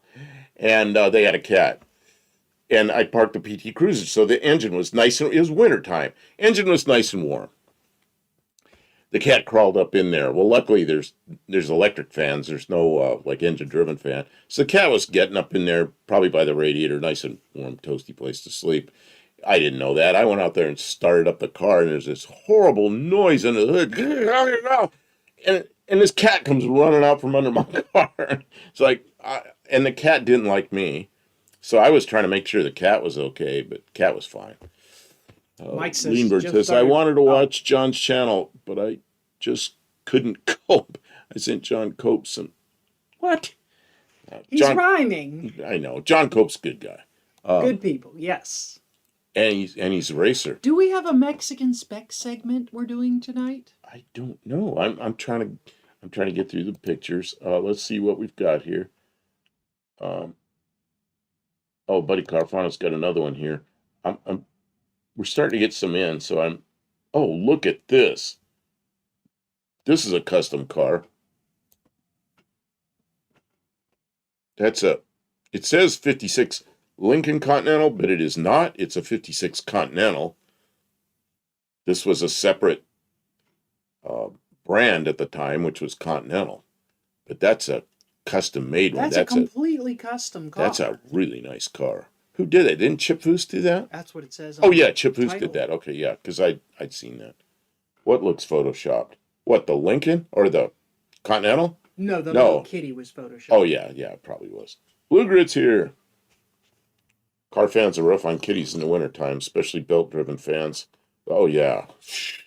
Yeah, that's bad. Yeah, well, this was a PT Cruiser with electric fan, so the electric fan hadn't come on yet, and it's in a shroud. The cat was just up there, nice warm place, Mexican 6 says he didn't send anything because he didn't upscale anything. Well, Mexican Spec, send a couple of desirable muscle cars, something that you want us to see. Just a couple things. Oh, here he goes. We always look at some cars from you. Yeah, I feel like we're missing out on a segment. I gave Max Wedge a hard time about his out of focus picture. So Did he take another? He just sent another one, and it's probably in focus. No, it's worse. It's worse. But there it is. Is the other one just as out of focus? He just sent the same blurry picture again? Well, it's a different. I don't know. What's wrong with your phone? I don't know. I'm going to take that off there, but and then it's pretty good though. Yeah, it's pretty cool stuff though. And that can come off. Because we like the little kitty. Mike says it looks like a happy, smiling, big grill. Yeah.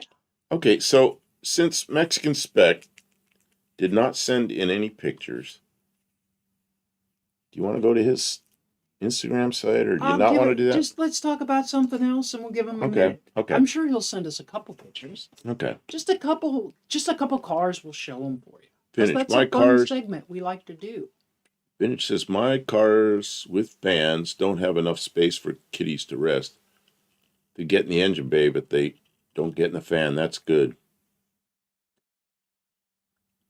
Max Wedge Dashley says, Loveland Land Yachts.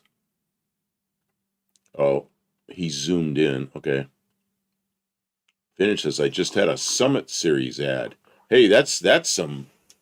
2 points. Yeah, and it's actually... And relevant. Mexican Spec says, Aeromexico airline ad. Never. He doesn't fly anywhere. He takes a bus. 2 points for your airline ad. I'm sorry about the advertisements, guys, but advertisers pay for the kilobits so that we can come from our home to yours and have this entertainment. Y'all know how that thing works, and it just takes a moment. Hopefully you can able to click the next, although sometimes the ads are getting longer. I almost bought a 56 Continental, Ford's first unibody. Oh, it was, wasn't it? Like the original T-Birds, they don't have fenders. They're actually part of the body. Yeah, and that was a... That car my parents bought a house about that same time. That car cost a lot more than their house cost. That, back there in 56, was a crazy expensive car. And, of course, they didn't sell many of them. Senior & Sons Arrows commercial. 2 points. Blue Grit says, Mexican Spec, I have to go dream car shopping on your channel. I only have 14. Vehicles are not enough. I think, Blue Grit, we're like at pace with you. I think we have about... I think we only have 13. On the Don't we only have 13? I don't know. I hate counting. It makes me feel dumb. Like, why did I buy all this junk? I could have just saved my money and bought one really nice thing. Instead, I bought all this junk. Can you scroll a little bit? Hold on, though. Okay, we didn't read a lot of this stuff. I'm sorry. Yeah, I know. But then when you scroll down, the new stuff comes in. We don't see it. I know. I miss a lot of them. Because I'm talking and they're coming in faster than I... All right. Lindbergh says, airlines are just a way to drain your wallet. I don't care about you or your travel. It's just your wallet. Well, I mean, if you need to get they're in somewhere. business and they do get you there in a hurry. And I've flown all over the airlines, but I don't anymore. I've flown myself all over the place, but I don't fly anymore. And the thing that's worst about the airlines, they don't let me sit up front and pay attention to what they're doing, make sure they don't make mistakes. Then I'd probably ride with them more often. uh, Summit used to be good before they were bought out. Now they're no bueno. Well, I don't know.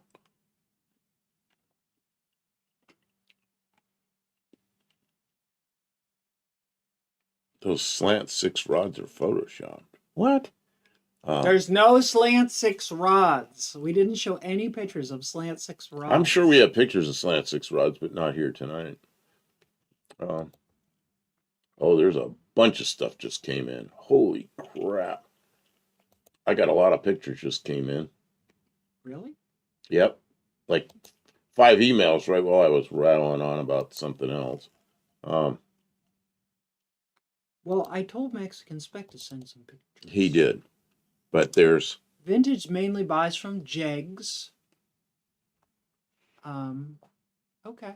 I bought a lot. You have a friend there. Well, see, if you're a No Name Nationals person, you get a discount at... is it Summit? I thought Summit gave it... Not Summit. No, I got the catalog in there. Don't say it wrong. So, they're way out, whoever it is. They're in Wisconsin or somewhere up that way.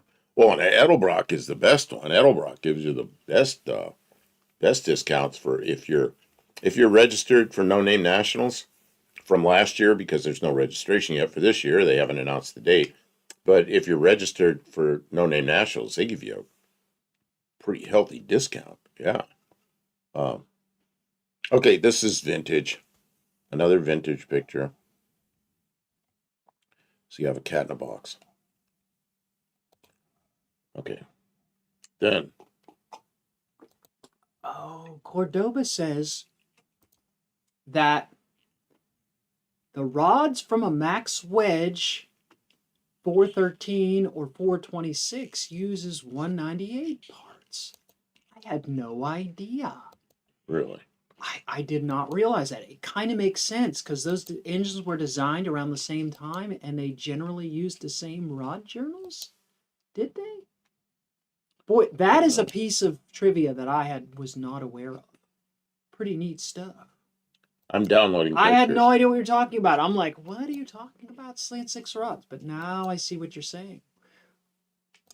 Interesting. Might be a way to build a stroker kit. I wouldn't waste those rods on a slant 6. Let's see. Well, some people like the slant 6. Well, you like the slant 6. Well, 198 rods in a slant 6 make it a stroker crank, or not a stroker crank, but make it what is this? Stroker, a long rod. I don't know. I'm sorry. I used to know more of those special build stuff. This is a Mexican Spec car. Master Break, y'all inspired me to throw videos of my old cars and make a short video. Thanks. Well, good. I'll have to. Sweet. We'll have to look for that. Okay, this is a Mexican Spec car. Okay. Like it's a Demon. It's a Dodge Demon. See, it's got the little Demon decal on the back. Oops, I went That's the wrong. Kitty cat. I went the wrong way. I'm sorry. It might be a Demon. Demon cat. Dummy, and went the wrong That way. is a beautiful car. They're very desirable. The Dodge Demon. Senior says the slant 6 has the same size width as the 440. I'll be darned. Why didn't they double that slant 6 and make like a 60-degree V12? Man.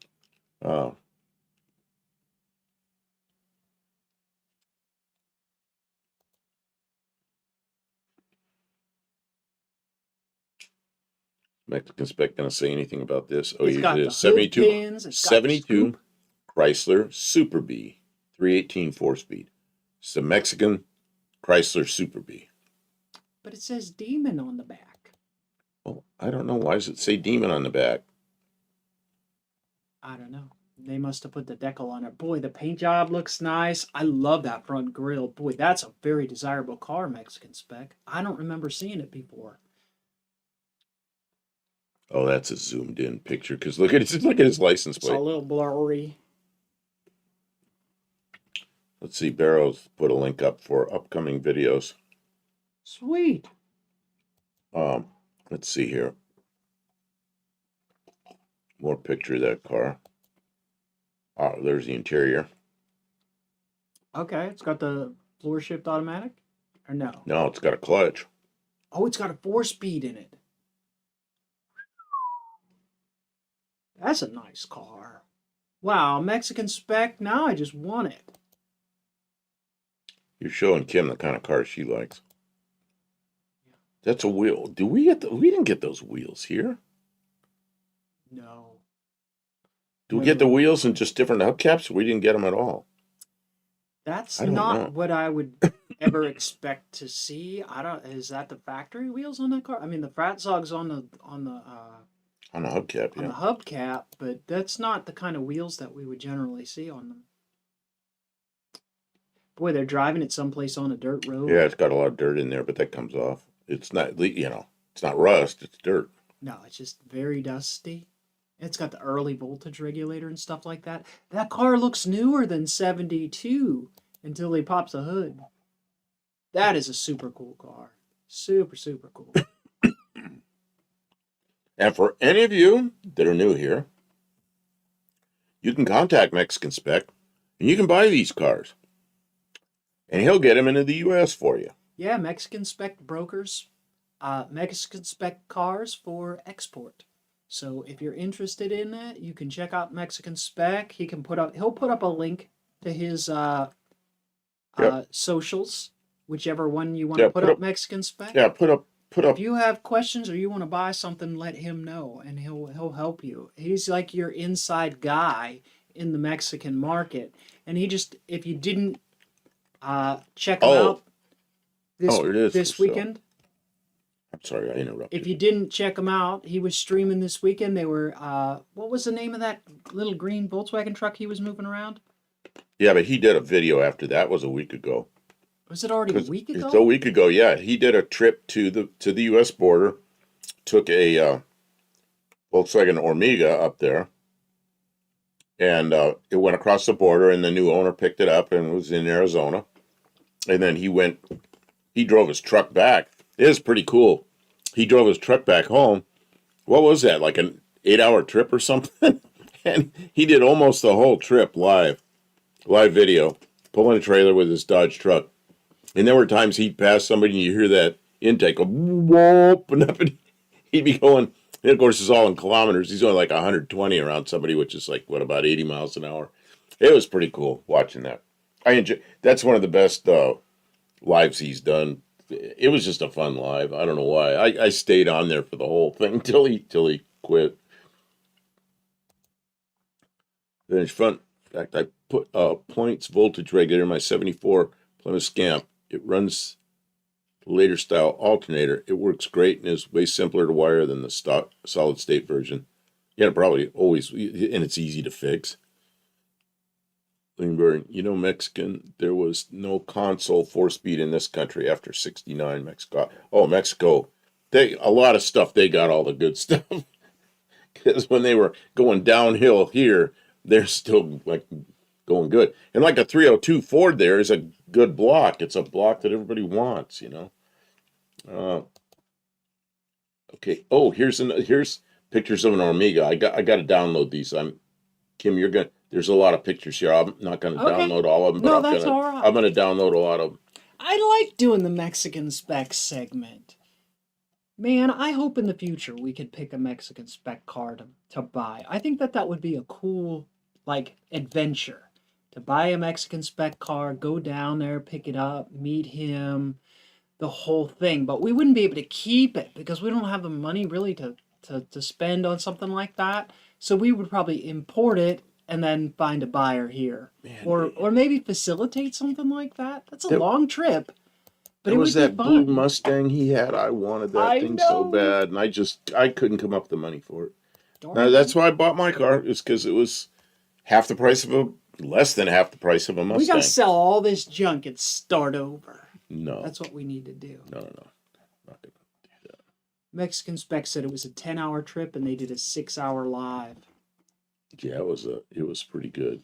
He has pretty good cell signal to be able to run that live on a long trip like that. They had a couple little wiggles in the cell We have coverage. that here. But that's it. It was an outstanding live show all through Mexico. I mean, you guys have, I don't know why it works so well.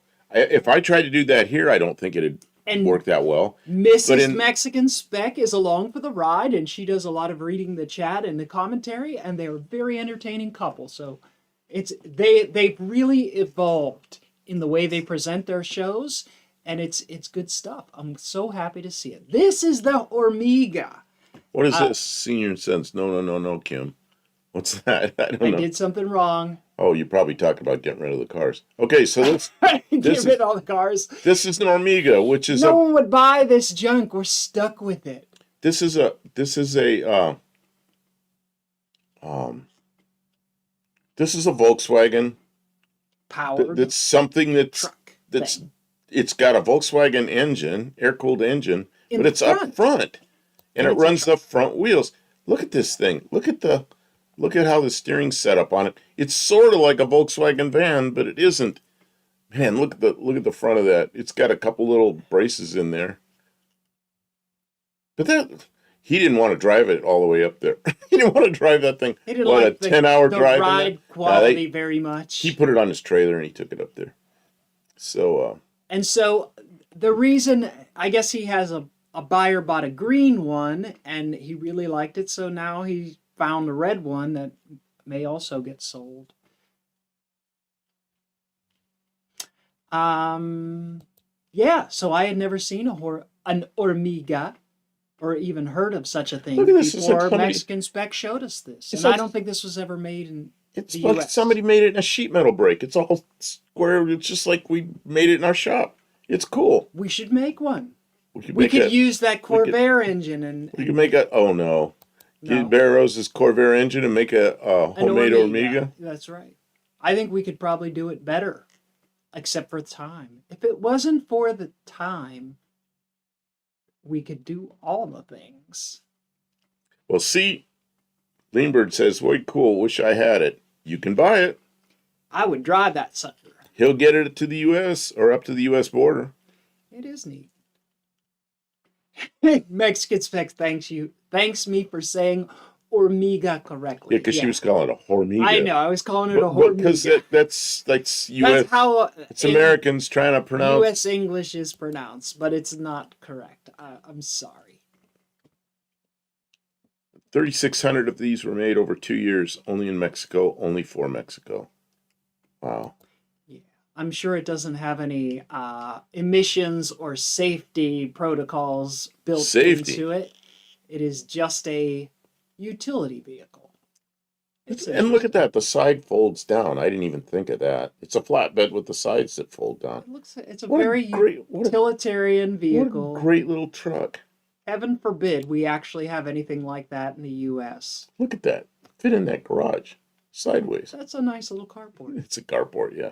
It's got a garage door on the end. Yeah, you can drive all the way through because it looks like it's a driveway on this side. That's a cool looking thing. Yeah. Barrows says it's in the back of my truck and I can, for $100 you can take it all. Oh man, you're killing me. I think how many hours of drive is it up to Barrows' place? Oh, 12? 15? No, it's like same distance as going to Oregon. I don't know how long that is. It took me 2 days. Oh, geez. You remember when I drove back from Oregon? I thought Barrows was more central than that. I didn't realize he was he's in Idaho, so he's a little bit further east, but he's a little bit further north. So it's probably about like going Can't do it, Barrows. That's too far. If you still got it, bring it to No Name National next year. No, do then not. I will buy it. No, do not. Okay, so here's underneath the front of the Hormiga. Look at this. Air-cooled Volkswagen engine. And look at that. It's got like some control arms with shock absorber on it. And it's got a rear engine Volkswagen up front. That is just interesting.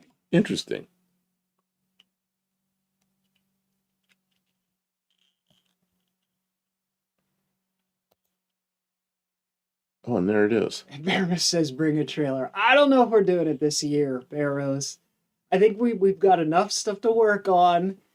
and not enough money. Well, we learned we can't put that much weight in the back It of your takes car. 3 days to get to No Name National. See, we can't. That's too far. Yeah. Yeah, it only takes us 3 hours to get to No Name Nationals. Unless we get in a traffic jam, then it takes longer.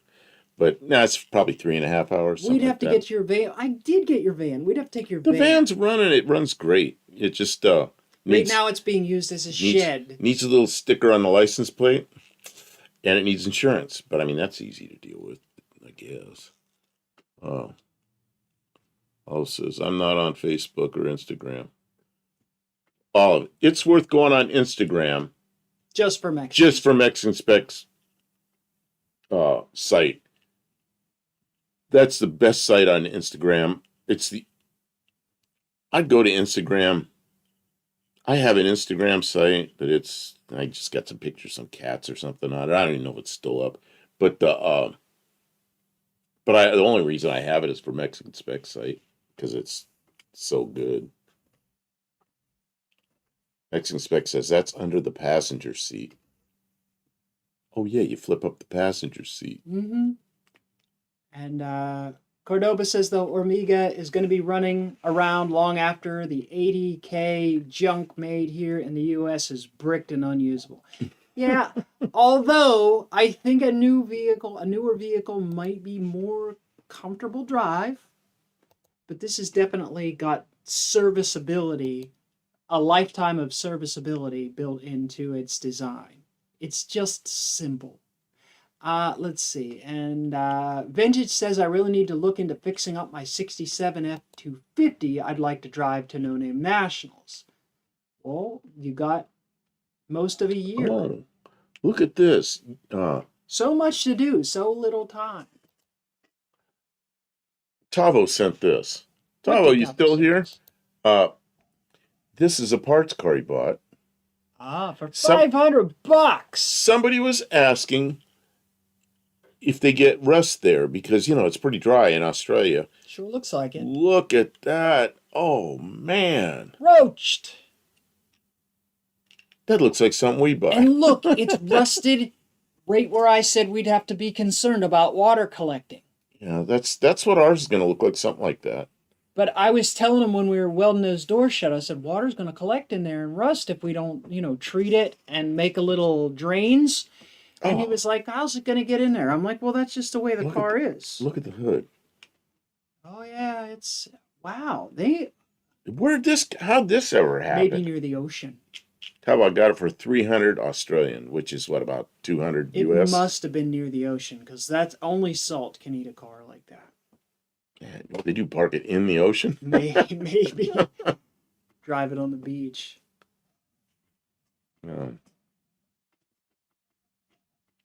So let's see, what else do I have here? And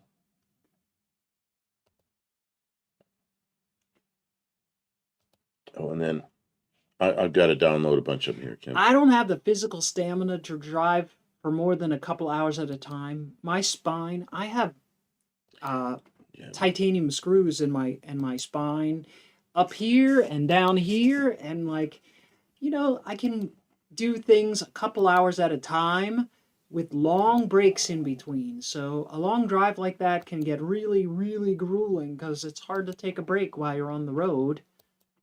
So I used to just drive distance. I didn't care anything, weather, anything. Mexican Spec says they can't drive at night. It's too dangerous there.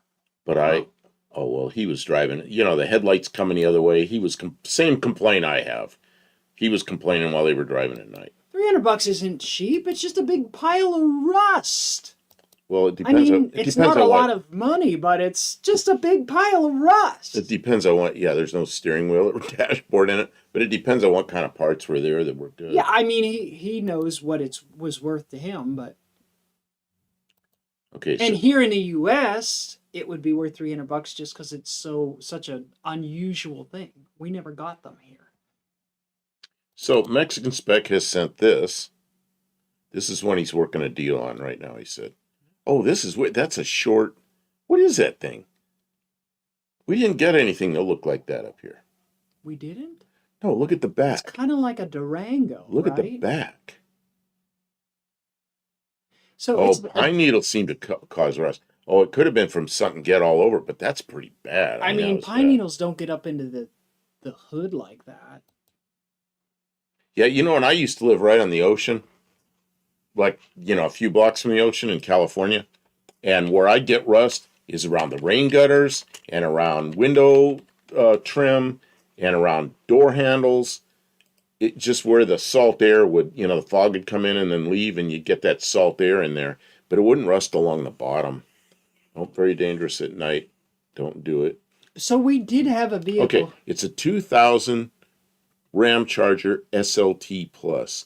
So I guess maybe we did So get those. I don't know, but this it's a is two this door. is a Dodge Durango. Okay, that's a four door. It is a 4-door. So, oh, Mexican Specs is a 2-door. I see. Okay, awesome. See, he calls it a Ram Charger SLT Plus. I'm going to turn back that first Oh, picture. Tabo said it was worth the money because it had a rebuilt Hemi 245 with a fresh Oh, there you go. machine crank with new rings and bearings, new cam and clutch, never started up. Why did they put a great engine like that in that pile of junk? That's great though. Wow. See, Okay. look at this. It's just different. Mexican Spec yells, "It is not a Durango." All right, all right. That's just what it came to mind. It's got similar stuff under the hood. Goofy plastic bottle. Max Wedge says, I drove a rock truck 10 hours a day, 6 days a week. Now I drive a half hour and I'm falling asleep. Who's Yeah, this? I mean, when I was younger, I did delivery work and I would be in my car for 8 to 10 hours at a time. And yeah, it was fine. I did it all the time, but not anymore. I don't have the stamina like I did. Oh man, the thing Not is then. with me driving at night, I start having trouble now. And it's my eyes, it's the bright lights. It's people that don't dim their lights, and then they've got LEDs that are out of adjustment. It's just rough. So I don't like driving at night so much anymore. Weather's like, yeah, I can drive in the weather, but I can go if it's daytime, I can go from sun up to sundown without any problem. Kim can't do that. She rides with me in like half a day. I can't even She's sit in the beyond. passenger seat for that long. She's beyond what we could do. Like we went to Texas, we stopped twice, coming back, and that was a 600-mile trip. So no more of this going 2,000 miles at a time for me. Uh, Although that's kind of what I'm setting my Zephyr up for, is for like a 2,000-mile trip during the day, but I probably won't be doing that. You know what I've been doing to that thing? On the property, we've got a lot of trees around, and then out a little ways, we got an area that's open. There's no trees. You've seen it in the videos with Kim out there blasting around in her Bronco. Woohoo, Bronco! And it's a hillside. So I go over there and I park on that thing, and I turn on my CB radio, and I'll sit there for half an hour or so and mess around with the sideband and talking distances and everything. And I just have a good time with that car, and then I come back and park it. So I put like 1/10 of a mile on it. It's just crazy. So I'm enjoying it kind of differently than I used to enjoy cars. Oh, it wasn't rusty when they put it in. It sat there for 12 years. Where did they put it? Where did they put it? They parked it in the ocean. Okay, so back to Mexican Specs, not a Durango. Not a Durango. Everybody starts yelling Durango. There's the thing you can't read. I don't know. It looks very clean. I don't know why that picture in particular. We can't read that. Okay, but he sent Mexican that picture. Spec doesn't have full control over all the images, but that's a nicer interior photo. And typical of Dodges or Rams, they got that big wide thing in the middle that's like for a contractor to. Yeah, that's like the pickup truck thing. Yeah, I like those things. Yeah, Carl's truck had one of those. See, Vintage says I had to stop 3 times away in a No Name Nationals and 3 times on the way back. I stopped for gas. Yeah, I watched that video where you did that. That was an interesting trip, and you got out and walked around a little on a couple of your gas or somewhere. Ottawa says under a pine tree on a farm. No shit, pine. Yep. We stopped for gas and we stopped for restrooms. I stopped for both.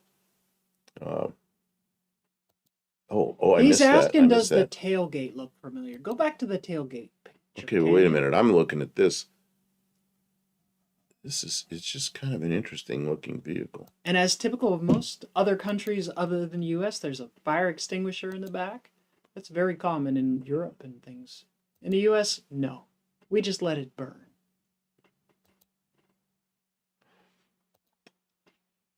I'm not sure which picture. I got to go back I because. see it there. Okay, well, I went past it, I guess. Tell me when to stop. Go to the beginning. I'm going backwards. Okay.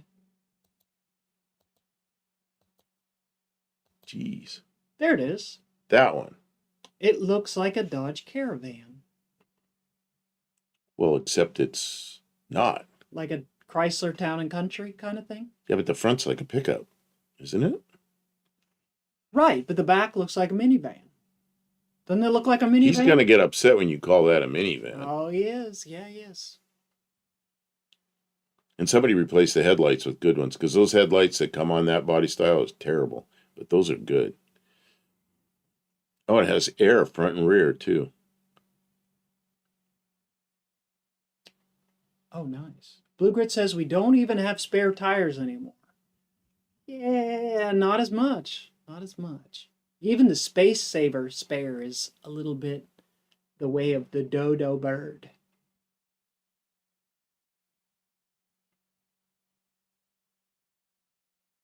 See, Barrows doesn't like the leather seats. I do like leather seats. I don't know why I like them. I've only had a couple cars with leather seats. The Mazda had leather seats, but it had all these perforations in it. So I guess it breathed or something. I don't know. I was right. Mexican Specs says it's a Dodge Caravan Oh, tailgate it is. right off the shelf. You Wow. were worried he was going to be mad, and I was worried he was going to be right. mad at you for calling it something it wasn't. Mexican says not replaced, but the sport front bumpered headlights came off this model. Yeah, but I'm looking at it. It looks like the headlights. See, because I remember those headlights having like some kind of glass that was like a lens, No. and this is clear. So I don't know. No, that looks well. No, Because the ones we got here were just terrible. See that? That's got a reflector in there. Instead of the lens being the ones we had here, the lens was the. Hey, Barrows. Annie Sure says hello, Kim and Buff. Thank you so much. Okay, here we don't have a flashing light, but we do have a drone. We'll put the drone up there, and I don't know. I'll give you the potato. So, ding, ding, ding, ding, ding, ding. We got a super chat. Thank you, sir. Did you hear?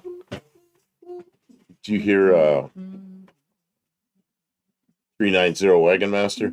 He got super chats and he's got a glass. He goes ding, ding, ding, ding, ding on the glass. Ding, ding, ding, ding, with ding. a pen or something. Yeah, it's pretty funny.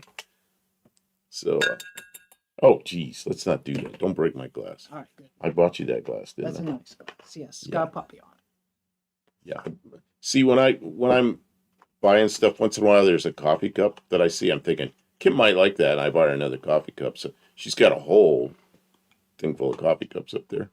The body gaps on the tailgate is pretty wide. The body was wider than the tailgate. Oh. Let's see. I'm going to back here see what else I can download. It's fine. The body gaps on our Valiant are enormous.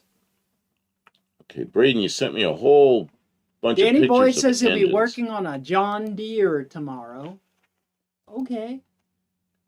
Max Wedge has sent another picture. Let me see what that looks like. Colleen Tebow is here. Welcome in, Colleen. Colleen. Hello. Oh, there's a clear picture of it. Yeah, there you go. Yeah, that's some interesting looking stuff. Good toys. You know what I don't like about pistons and rods? They look really good, some of them like these. Can't see them when the engine's Then you put together. build the car and you never see them again. But They're you just in know- there. They're just in there working. But you know they're in there. You can tell people I have this stuff, and they go, "Yeah, sure you do." Danny Boyd says it's a push mower.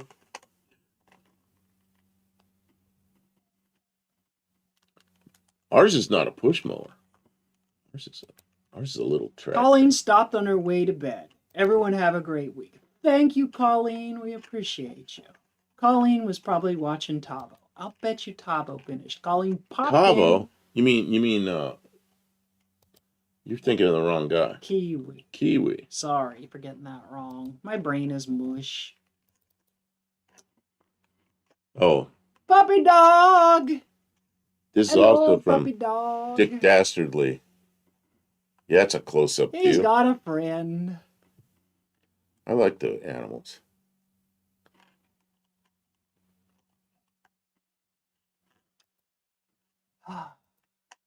Are you having fun? There's more. There's more. There's more. Okay. More pictures. What is this? Speaking of mix and match parts, you know what? I got to show this because I've seen these before, but not in Australia.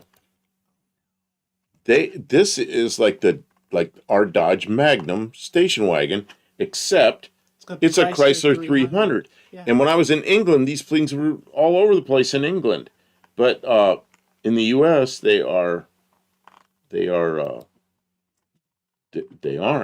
Yeah, this is a 300C wagon. Granddad's Junk says Kiwi is not on today.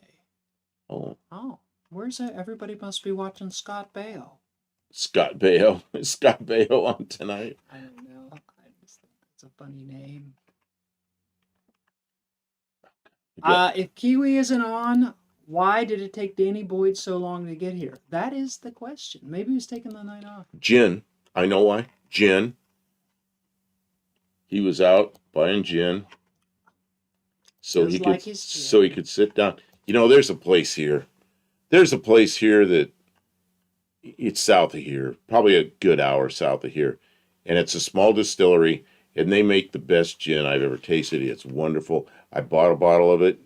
Took me about a year and a half to drink it because I don't drink much, but it is the best.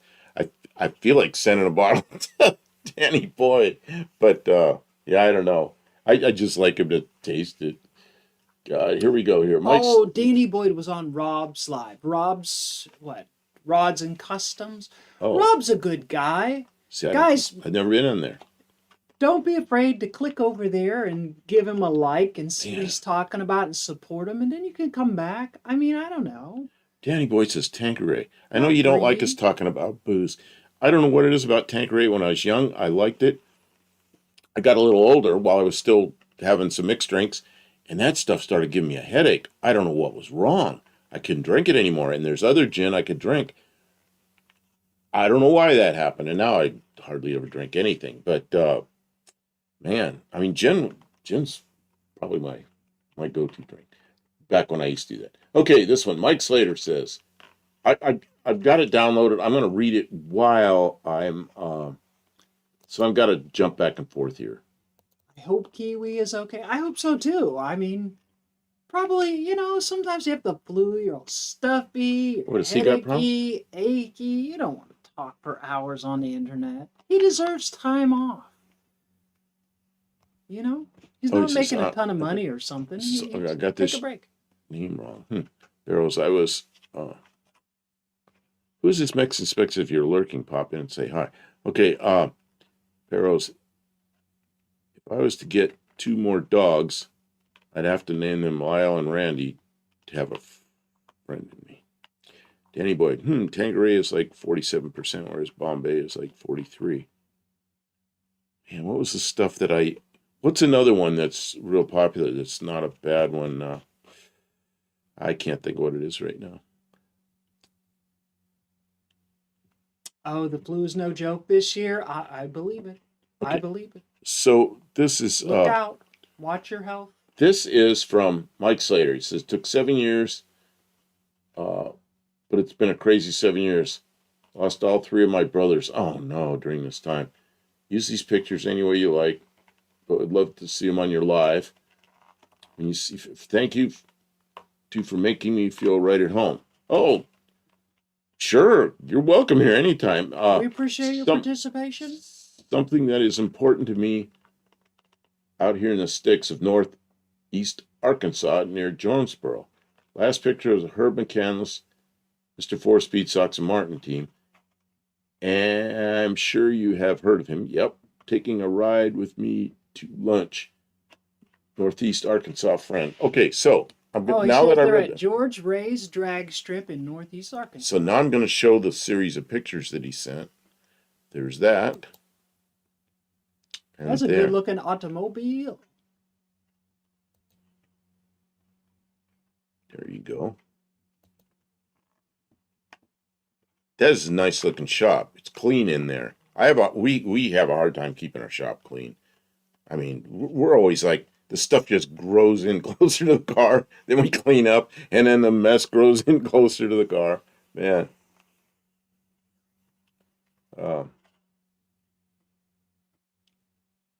Yeah, there's an event I want to go to in Northeast Arkansas. Is the East Coast Timing Association. Was the ECTA, the land speed stuff at the old Air Force base up there. And man, I just love to do that, but just our time to go do all these things.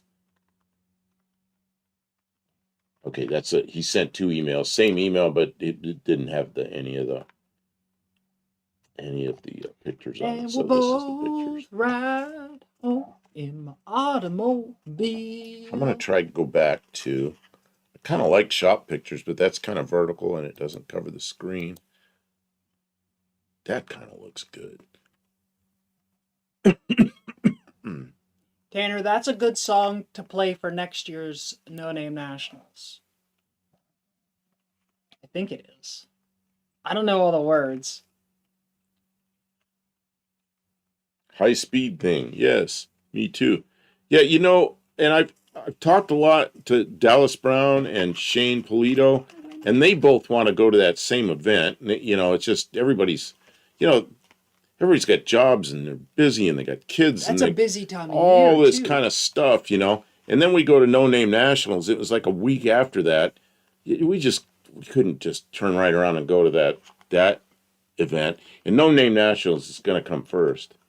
So, welcome in, Wendy.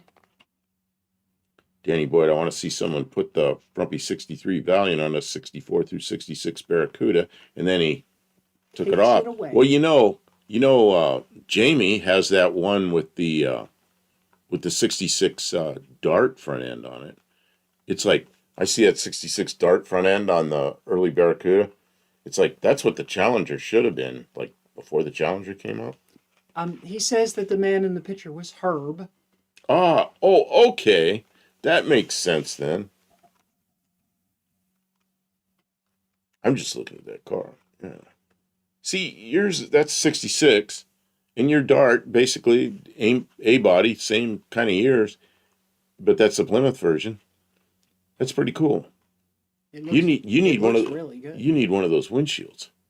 Oh, I'd get a windshield. Yeah, you got to get a windshield. I was saving up my monies. Yeah, Jamie's has a Dart nose. That's why I say Jamie's is like a 66 Challenger, which never existed. It was the Dodge pony car that they didn't build until 1970. It's too bad. Since there's a picture of Herb there, you skipped. Oh, I thought I did get it. Well, he just means you went past it. That one. There. Yeah, I went back because I wanted to see the whole car there and I wanted to zoom in on it. I kind of like them old 63 to 66 Valley Ants. Valiant. Oh, Valley Ants, like Valiants, okay.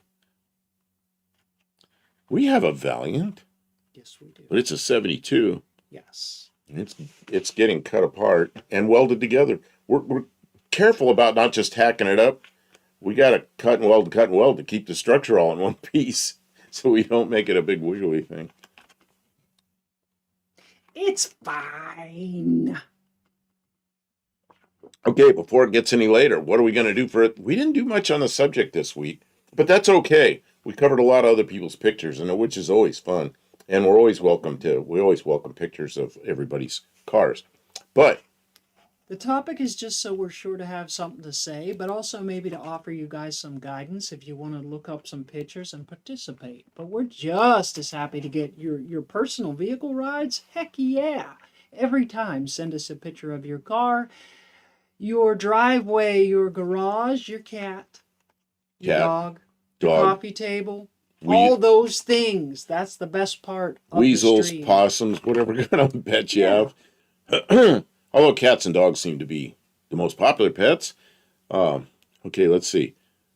Danny Boyd, you said Gordon, so I erroneously associate with Jeff Gordon, the NASCAR driver, when he was popular. Everybody rooted for him.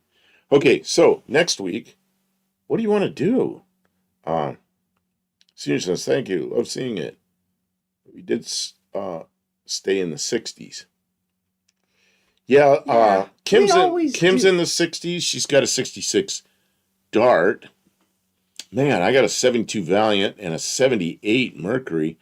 That Mercury seems to me like a new car. That's like a late model car because it's not in the 60s, but it's 48 years old. That's old. I can't believe that car is 48 years old. I remember them. They're just like a few years ago. They were brand new. My mother bought a 78 Ford Fairmont wagon late in 77. It was the first one I saw. And I said, go look at it. And she went out of the Ford dealer and bought it. And man, that seems like it wasn't that long ago, but I guess it was. Jeez. Blue Grid suggests that we make the Value like a Subaru Brat with a roll bar in the bed to stiffen things up.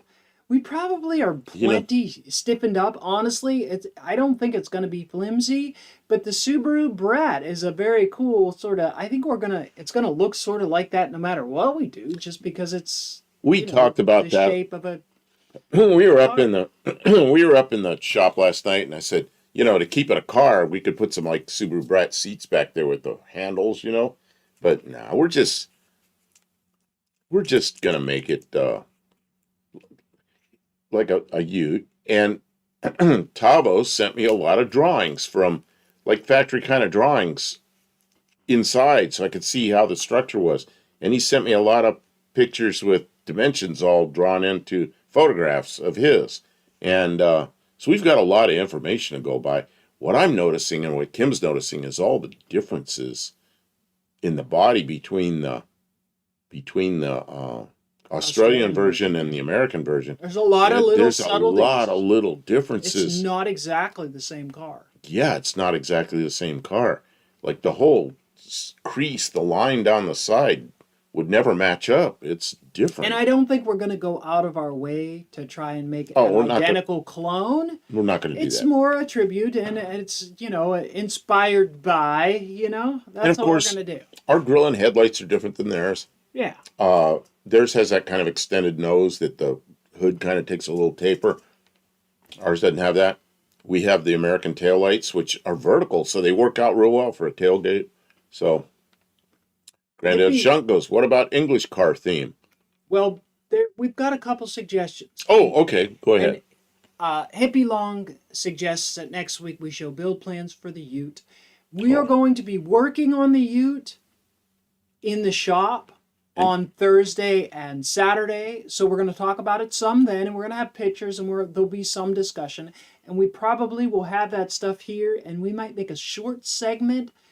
But I don't think we want to overcome Tuesday with just Ute stuff. We're covering we still want a topic. 2 nights a week in the shop, which is Thursday and Saturday. I know it's kind of late for some people because we go up there Thursday at 10 o'clock Central Time and then 9 o'clock Central Time on Saturday. So it's a little late, but you can always go back and watch I leave them up so you can go back and watch them. And they're long, but you could go through and, look at segments of it and see what's going on with it. Tavo put some up and he retracted it already. He was saying something about the similarities and differences. He said the underpinnings. Oh, there it is. Underpinnings are much the same. Yeah. The only identical external panel is the lower front door skins. Okay. Yeah, I was surprised that there's that body line that comes back, and ours dips down and then back, and the Australian one dips up a little and goes over the top of the wheel well. And I'm looking at it and I'm thinking, wait a minute, that looks kind of cool. But then the wheel well's different. The wheel well on the Australian one's a little lower and it tapers back. And ours is almost square. It's very, very different shape. And so it amazed me how many differences there were. And when you're cutting and hacking on a body, you start noticing all that stuff. But the structure's all the same. Oh, you're scrolling back. Okay. Yeah, I need to scroll back. Buddy Carfano suggested 4 doors next 4 week. doors.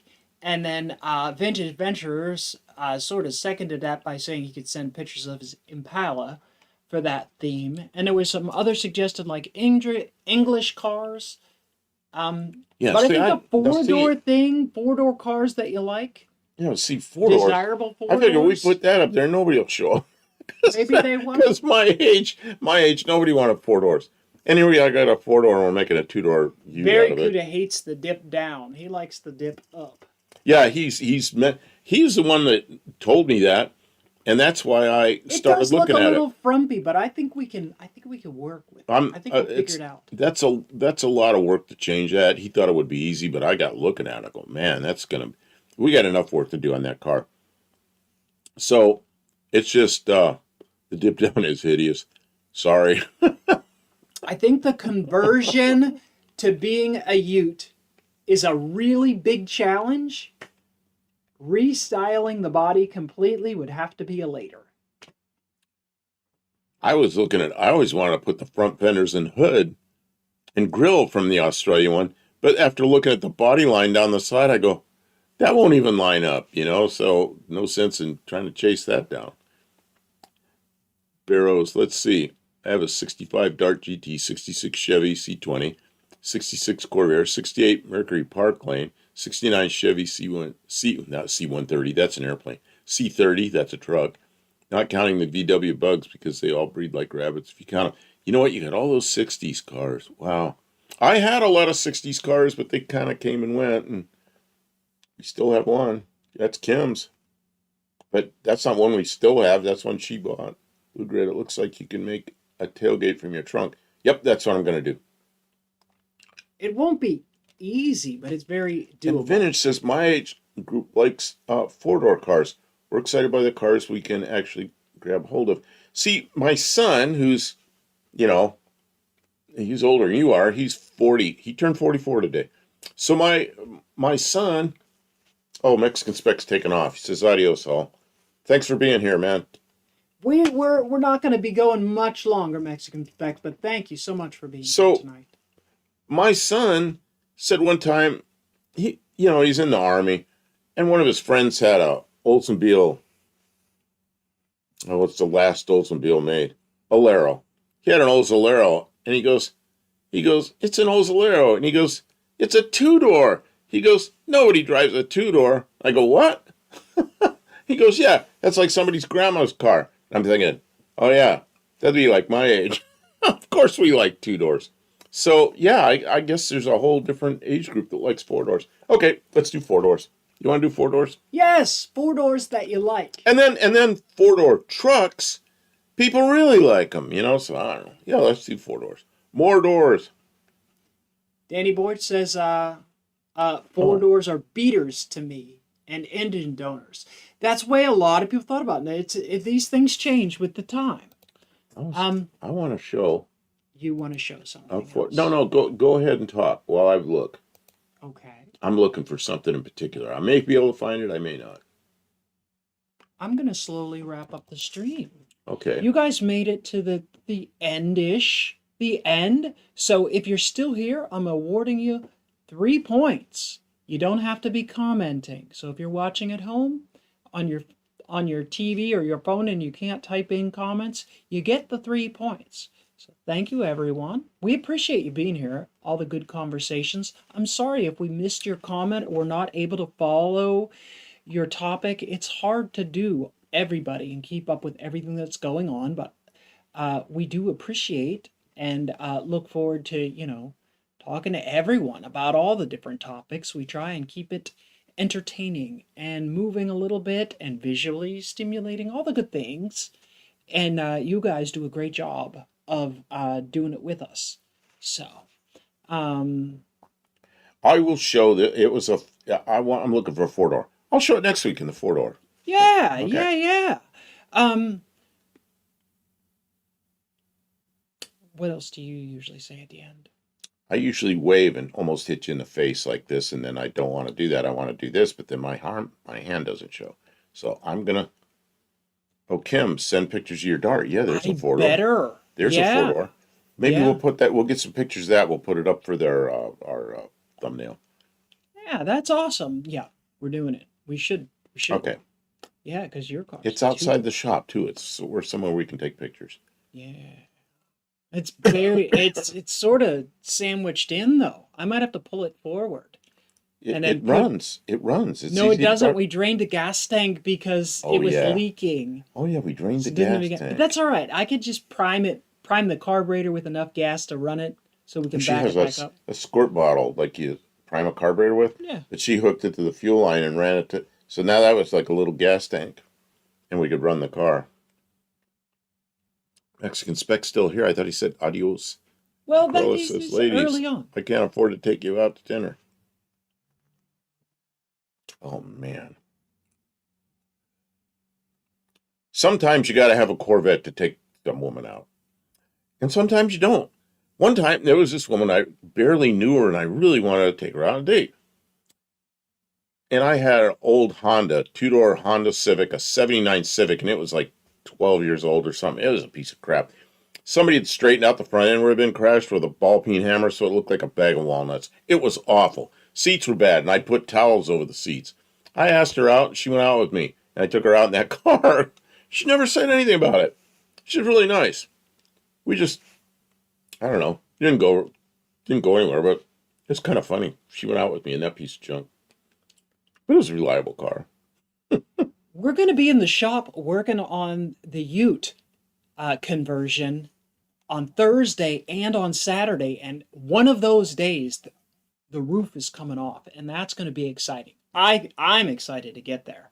So I hope that you guys can at least stop in or be there while we're doing it. We may not be able to talk as much because we're going to be, working, cutting, moving stuff around. But That's that's the something fun part. when we're working on that Valiant. There's times I just go, okay, everybody in the chat, take care of each other. We're both got to work over here. We're both holding or cutting or something. I will set up camera 2 so you guys can watch. And I am filming for long form, but that's going to be like the live streams are like the exclusive sort of inside early look at that stuff. Dean Stevenson's here. Corvette is very limited ship for a girl unless yeah, not that kind of Corvette, man. Wrong Corvette. He's talking about a big old battleship thing. Like we don't have the we don't have like a thing subscriber only kind of thing where we hide what we're doing from people. The live streams are the place for you guys to see what's happening, and then hopefully I can whip something into long form for the people that like to just sit and watch and don't care to participate in the live. So anyways, I think that's everything. That's everything. Yes, we're signing off for the night. Thank you so much. We'll see you all soon. Take care. Have a great night. Check night, out everybody. the American Hot Rod Association's live stream tomorrow night with Dallas and Professor P. And Mexican Spec, are you live? Are you doing a live this You weekend doing a or live anything? Saturday?